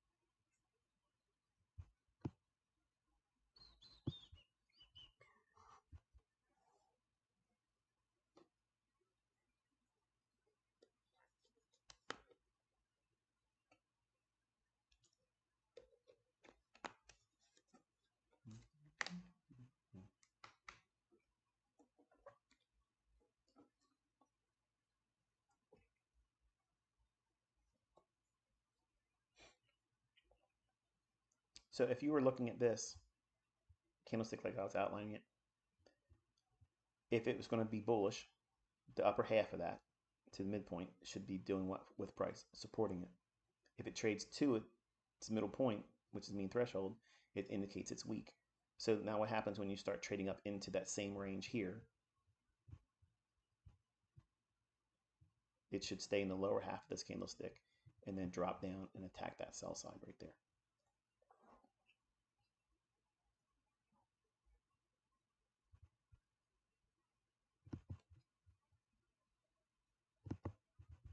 So there's all kinds of trades here, but if I'm forcing myself to operate on the basis of just the fair value gap, you gotta wait for the fair value gap.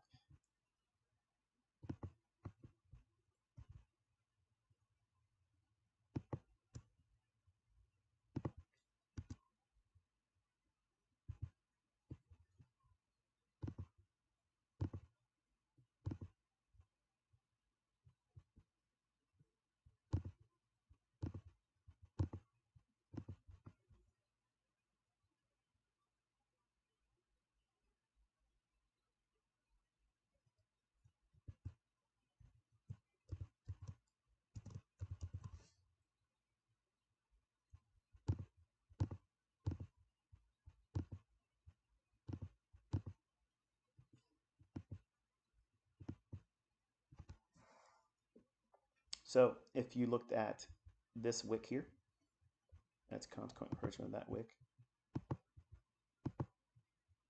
halfway. So using the middle of the order block there and immediate rebalance, trading down to that, that's something that's tradable. It's not something that I like to trade. Obviously, you guys see I trade pretty big ranges, and the targets are not like 10 points or something like that. But I'm going to try to find something before we close the session. I promise you, I'm not closing this session down until I push the button. The initial 15 handles or 20 handles, that's kind of like what I want to see Caleb try to trade with. If he can't make at least 15 handles from it, I don't want him to be trying to take a trade in it.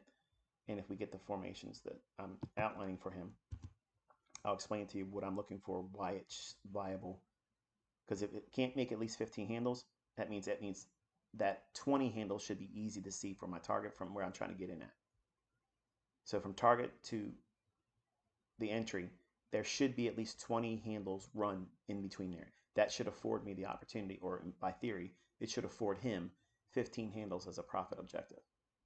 I don't like the 10 handle stuff. I mean, you can if you want to do that, but if you look at price action, 10 handles, for some of you that are probably wondering what that is, that's this.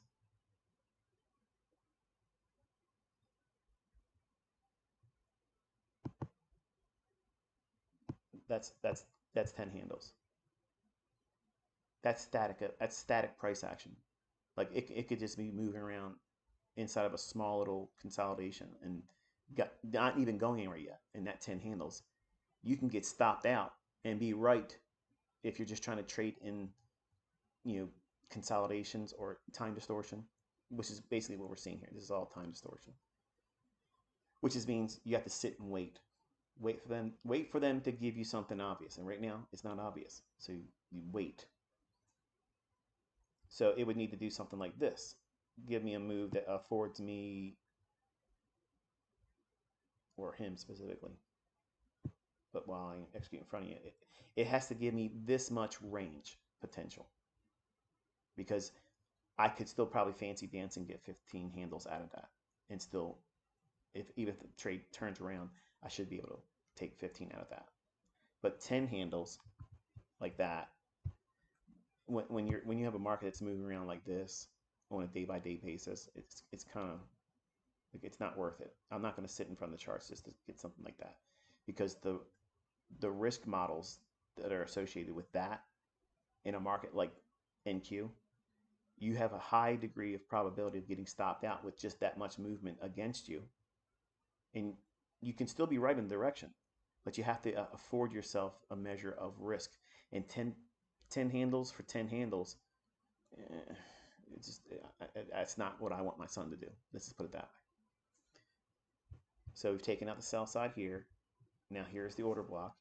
This could become reclaimed order block, bullish, and run for the buy side here. I like this. If we can maintain that, it evaporated here. So let me get this out of the way. Get this out of the way.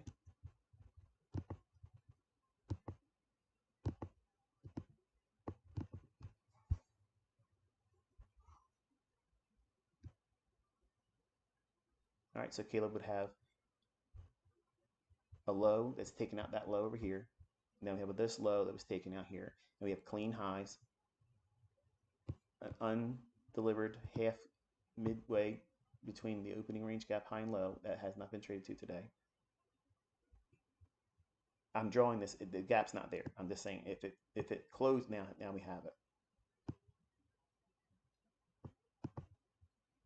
This candlestick's low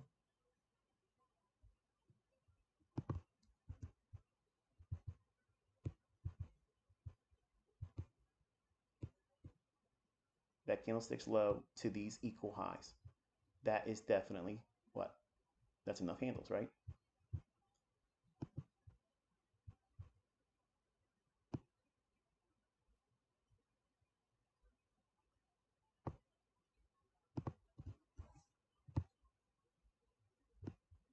And you start the clock from the time of entry. What time did you get in the trade? How much risk? This is the candlestick number 2. Stop goes below it. Here's your target. And you just watch. If it stops you out, you write down how long it took to get stopped out, how much drawdown you took on the trade that would be monetized, how much money did you lose, then how fast did it take, if it gets to your target, how fast did it get there? And you do this as many times as you can afford to do it in your study, that's all. The lower time frames will give you more opportunities so that we can do a lot of these types of exercises. It's not a matter of being right or wrong. It's a matter of desensitizing yourself to it. You don't want to be in here trying to be accurate on every single one because it's not realistic for you, Caleb. You don't know what you're doing. You're testing the theory. It's already tried to go lower by taking this low out here. This low was taken out here, but this low did not take out that low. And we have clean highs that could be easily trailed to for buy stops that are used to more or less to protect the people that are short. So all the movement here, anyone that's short up in here or shorted there, that's actually a nice one. As the market went lower, they created these smooth highs here. And they took price below here. So traders that use this as a sell stop to get short, their short position is triggered to get them in when it went below that low right there.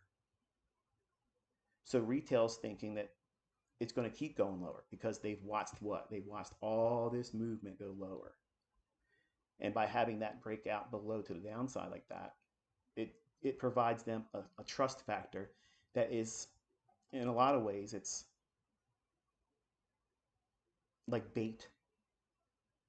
I don't know how to describe it. Any of the word escapes me. I'll probably have a better analogy once we close the stream out. But you can reduce the stop now. It should not go back inside of the fair value gap. If it does, that's fine. You have something that you can measure. It's not something that's going to always pan out when you do it with your live account. And going in, you're submitting yourself to what is the market doing and what's it most likely to do. Everybody primarily has made money being short today. So it's reasonable to expect that the market will do what? Roll against those positions that are in favor. That means the market's going to try to go against those that are in profit for the purpose of taking them out of it. When you do these exercises, Caleb, you're not trying to be right. You're not trying to show dad you made this much money. There is no dollar targets. That you're not aiming for that. You're not aiming for a harvest of certain number of handles. You're not trying to do those types of things. You're just simply looking for an exercise where you've taken, entered, reach for the trade's objective, and get out and be done. When I can find the balls to trade in front of you, I promise I'll come out here and do it. I promise you, when I know how to trade, when I know what the market's going to do, I promise you I'm going to do it, folks. But you got to give me a chance to learn how to do it. I got to read all these fucking books. I got to watch all these other live streamers, learn how to do this stuff. Fucking clowns. So now what do you do with the information? This is what you do. I'm going to take these off because I want this chart to be clean. That would be a primary example of just a first partial. Okay, one partial. If you go to the next stage, say you've been doing these examples or exercises every single day for about 2-3 weeks, and you feel comfortable with it. You don't feel any anxiety. You don't feel any kind of nervousness, and you shouldn't really, because I mean it's demo number one, and you shouldn't be sharing those results. Not with me either. Don't share. Don't email me your charts because I'm not going to open up your charts. I'm not going to open up your videos. Okay, I don't know what you're sending me. It could be a virus. I don't do those things. But the next stage of your testing and doing drills is that you would look for above here. What was the next liquidity? That's this one here. So this would be first partial, and then this would be terminus. That's where you're going to grow into, Caleb. You're going to look for a first partial objective, and then you're going to look for a terminus where you're done.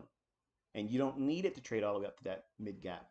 You don't need it to trade back to its old highs and attack these relative equal highs. We don't need that. We don't need to see any of that stuff. So if you can frame the trade minimum, it's got to be able to move 20 handles. The range has to afford you, rather. I'm sorry, I didn't say that right. It's got to have at least this much movement potential where it can traverse from one price point where you expect to get in to where you think it's going to reach for. And it need not even go to that target. It has to afford you this much range. Now, we were down here, and I told you, try to hammer it with the market order. You're not going to get this price, as I'm going to show you here. Let me borrow this over here real quick. I don't know why you guys make a big deal. You'll never see him trade. I've traded in front of people live in live streams before. Okay, I don't know why you guys pretend like I don't do it. I don't do it every time I live stream. I'm not afraid to do it. It's just I'm not obligated to do it. And what I'm teaching at the time hasn't been entries. This week we're doing entries. So this candlestick's low. All right, look up here. It's this value right here. That is this candlestick's low. That's 339.25. So 19,339.25. That's the ideal entry. You're trying to get at that price plus one tick. So that would be 19,339.50. That would be your ideal entry. I'm off by 1.5 handles with my fill. Am I saying that right? I got to check myself here. Hold on. My actual fill was 342. I'm going to make sure I don't say anything incorrect because I'm giving you very specific rules, and it would be very upsetting to me because my obsessive compulsive disorder would start firing. Let me keep this down here so you can see trading up into that minor buy side. It's almost like time travel. So 342 minus 339.50.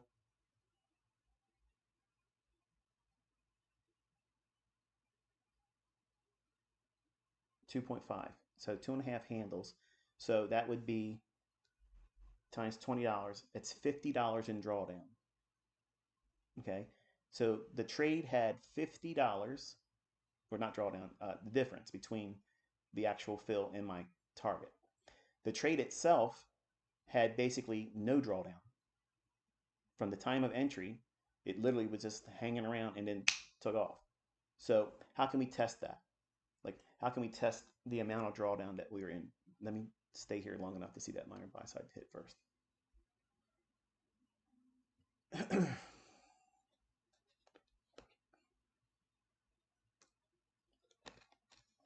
You learning, Pat?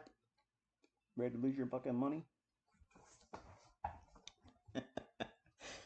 Oh, you're about to be.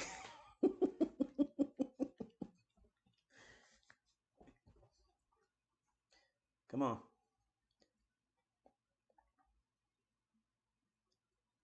That song Kiss Me always comes to sixpence none the richer. And booyah! Who is your daddy? You're damn right it's Poppy ICT. You watching that? You watching that over there on Top Step? I'm whooping his ass, guys. I'm whooping his ass. So anyway, look at this from where we're trying to get in at.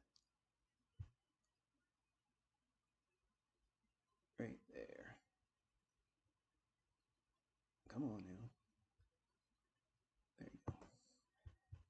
I'm going to change that to green so we kind of flesh this out so Caleb can get a feel for what I'm talking about. All right. So what I'm essentially saying here is this is where I saw the price. Okay. I saw that price. Let me stop for a second. Okay. Because I know right now you're all giddy as shit. You're like, what the fuck? It just happened. He did it live. It worked exactly like that. It was perfect. You're right. It's every fucking time I want it to be like this. Okay. What you need to grow into is doing it without that excitement when it needs to be boring. Focus on that, because if we're meeting every day and you have that feeling of excitement, you're doing it wrong. You have to come in bored. It's not a fucking rave. It's not a dance party. None of that stuff should be going on. You're brand new. You need it to be boring, so that way you can focus in on what it is that you're learning. Because if you go in with excited, a lot of fevered pitch emotions, you can't think clearly. You won't be able to focus clearly, and you're going to be reacting to things versus watching price deliver. And is it giving you the feedback I'm going to cover in a second? But as I mentioned, it's got to give you at least a 20 handle run of range potential. What does that mean?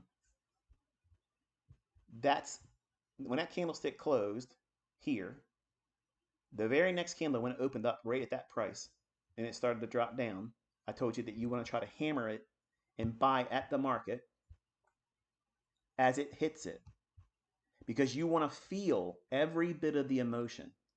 You want to feel that emotional jump of rush of adrenaline, because it's going to hit you, even though it's demo. Because you're at that point, you're at the precipice of saying, okay, I need to see this work in my own hands.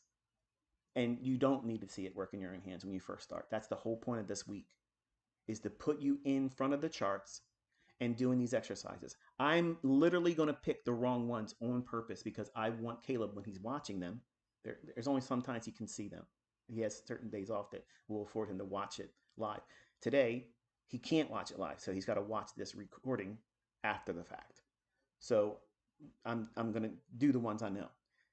But when he's watching live, I'm going to ask him to look at this particular fair value gap. And it may or may not be something that you agree with. That's why I'm telling you, and I just remembered, shit.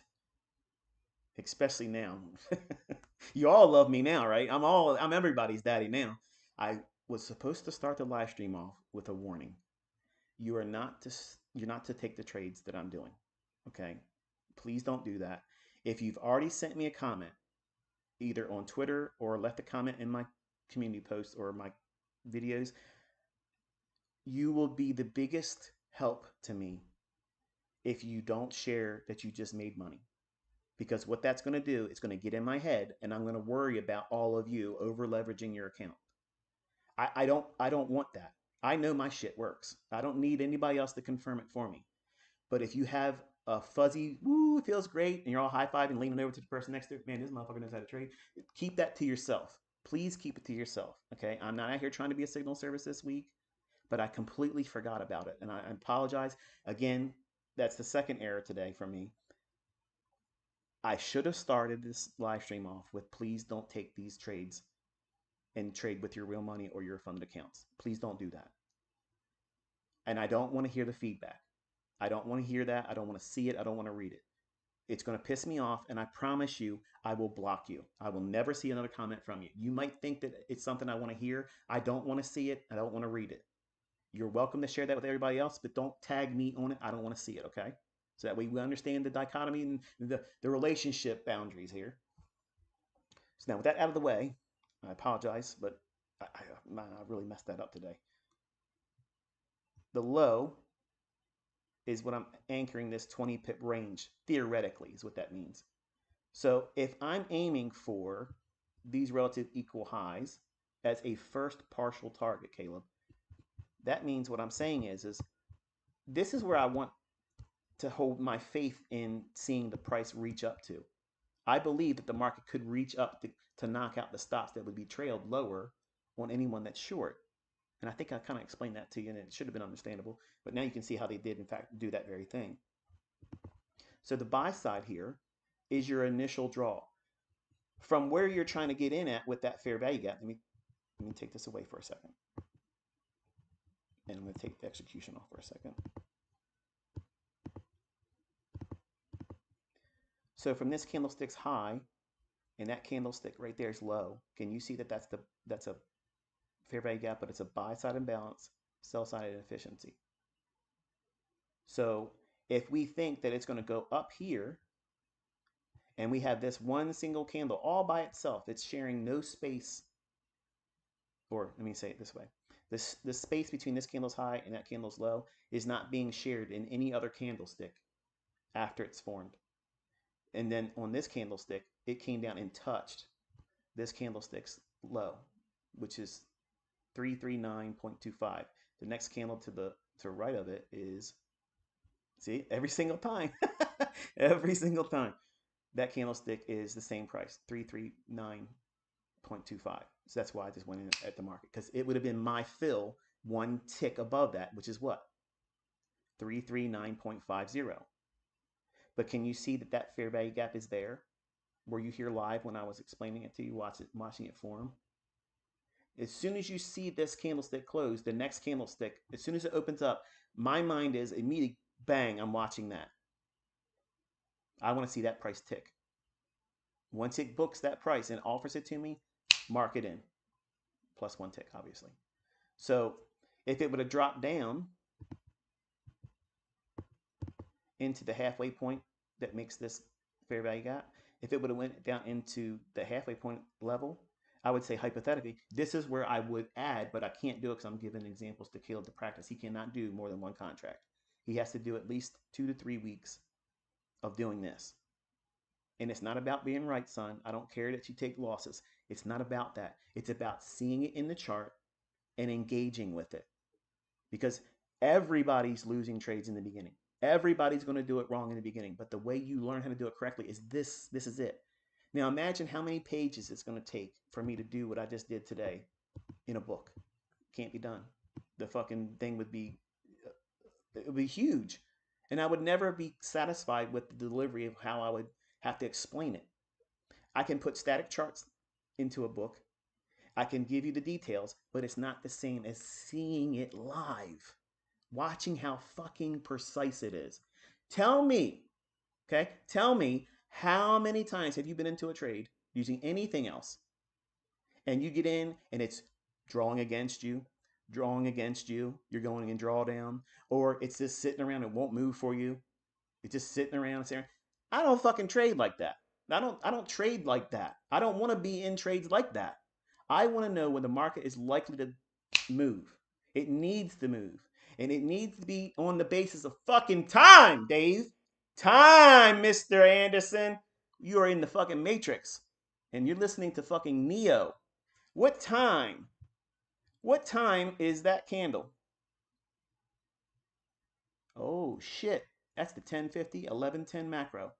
Holy shit. What did you say about them macros, ICT? What did you say? They're going to do what? They're going to run for liquidity? Oh, shit. What is that? Oh, shit. What is that? That's somebody that knows what the fuck's going on. That's somebody that knows the future. That's the one with the authority. So sit your raven ass down. So right here, we have a very, very low drawdown entry. That's perfect. Perfect. Absolutely perfect. Over time, what you'll do is you'll see these gaps like this. And then you'll look and see if the number one candle has a wick. This is extra credit and no extra charge. If this candlestick, I showed this to my private mentorship students this morning. I was whooping up on NASDAQ, a long, short, long. I traded the Asian session with them last night. I traded the London session with them. I traded the New York session with them. And I just did this one too.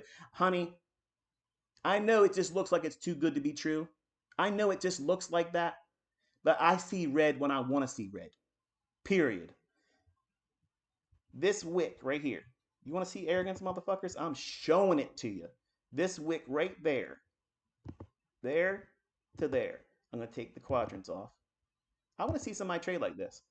I want to see somebody trade like this. I want to see it. I want to see next to zero drawdown. I want to see precision. I want to see that shit. Oh, bro. Shut up, bro. Show me your after the fact shit. Fuck all that. We're in a different year now. If your mentors are not coming out here proving that they know the algorithm, they can do this kind of shit, fire them. Fucking fire them. They're not worth your money, and they sure as fuck ain't worth your fucking time. This wick right there, consequent encroachment. You will learn over time trusting this, Caleb, but you can't trust it just the first few times that you see it. It needs to be months of it. You won't need to place your stop loss below the number two candle's low. You can use one tick below the consequent encroachment of that wick right there because it's a gap. It's two layers of gaps. And it's already likely to only trade in the upper half. And if we see it trade down here like that and run up, if you started your stop loss there, you can roll it just below there. And then as you leave this high, then you can place your stop loss near the lower quadrant of the fair value gap.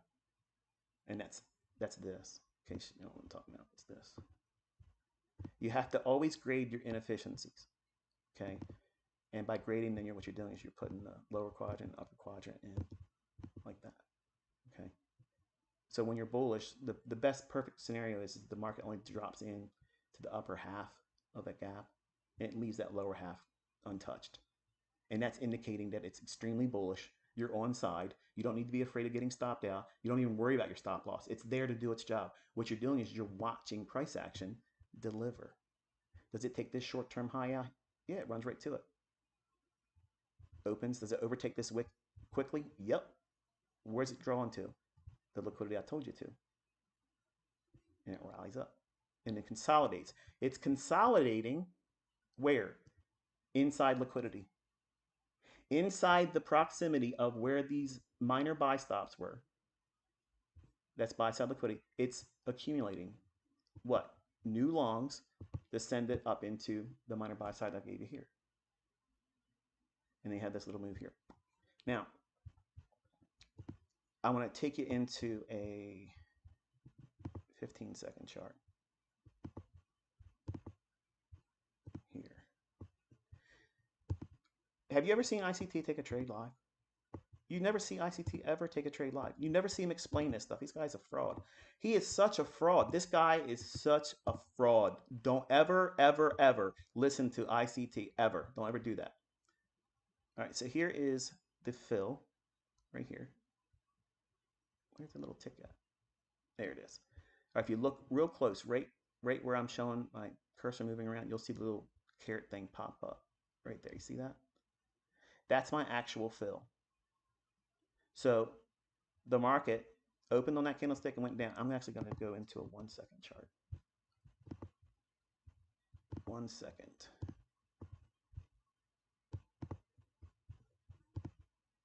Alrighty then. You having fun today? So many people, he ain't going to trade. Watch, he's going to get sick. He's going to get the flu. Something's going to happen. He's going to get laryngitis. He's going to lose his ability to speak.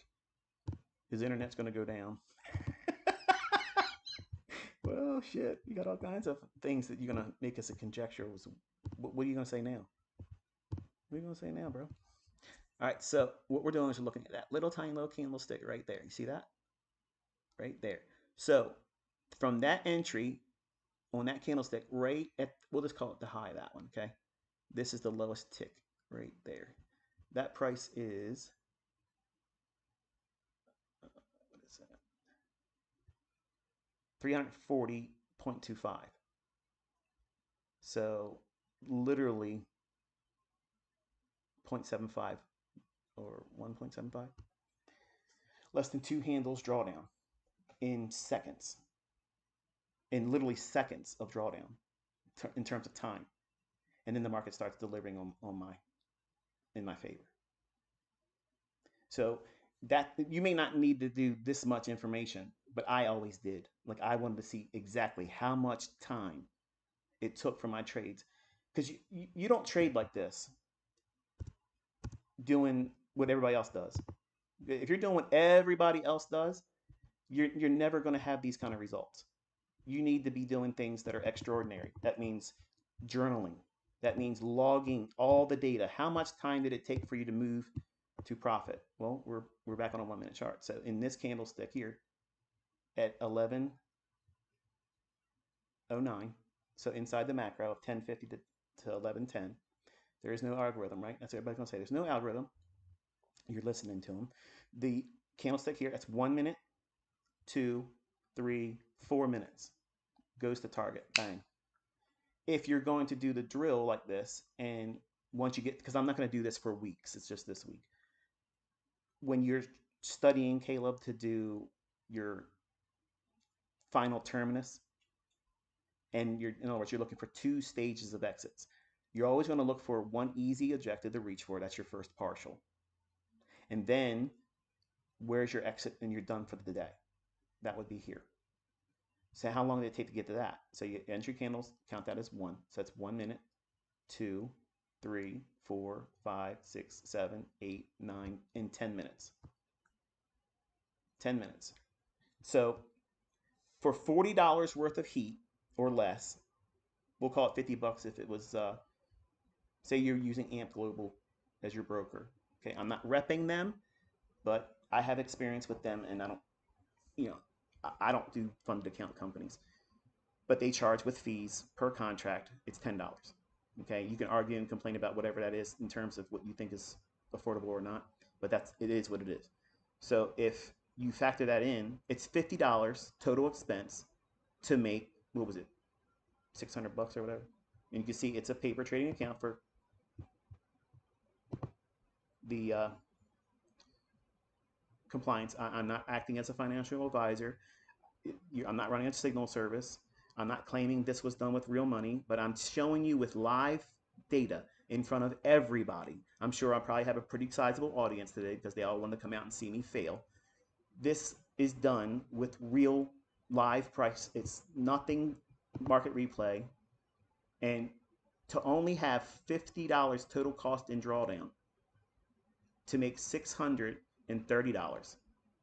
One-way ticket, just like that. No heat, none of that shit. Show me what your mentor can do. Because I've been barking for years and years and years, and they're still sitting on the fucking porch. So 20 handles here. 20 handles, that's enough to take that trade. You can afford to take that trade, Caleb, because if your target's above that, this is a really good setup.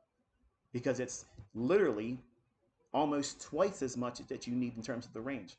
So where you're trying to get in the trade and where you're hoping to get out as your first target, it has to at least have this much room. Okay, and 20 handles is what's being shown here.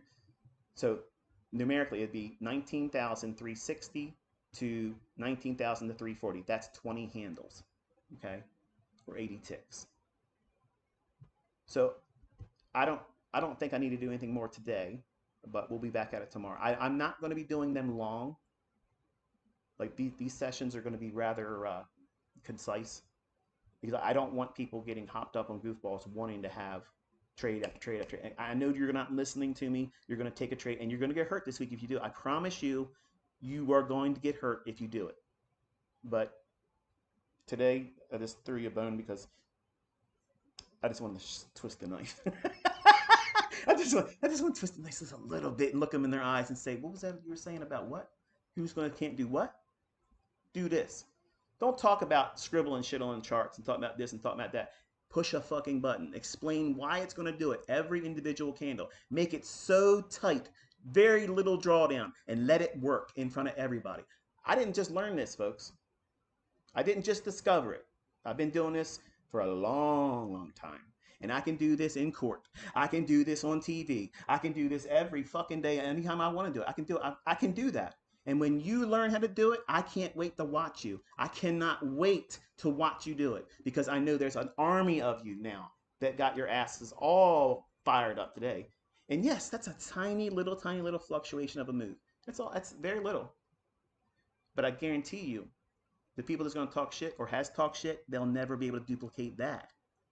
They'll never be able to duplicate that. They'll never explain to you why it's going to happen to the very minute on the base. I've already taught you the macro. It's going to do these things at these times, because there is an algorithm, whether you want to believe it or not. It is there. It is delivering price. And it doesn't matter how much buying and selling is going on. It's going to price to these levels because it's scripted to do so. And yes, there will be printed orders where there is handshaking between a buyer and a seller. They come together. Wonderful. There's a transaction. It's booked to mark to market. But that didn't make price go there. It just recorded its time when it was there at that time. That's why it's called time and sales, motherfucker. I'll talk to you tomorrow.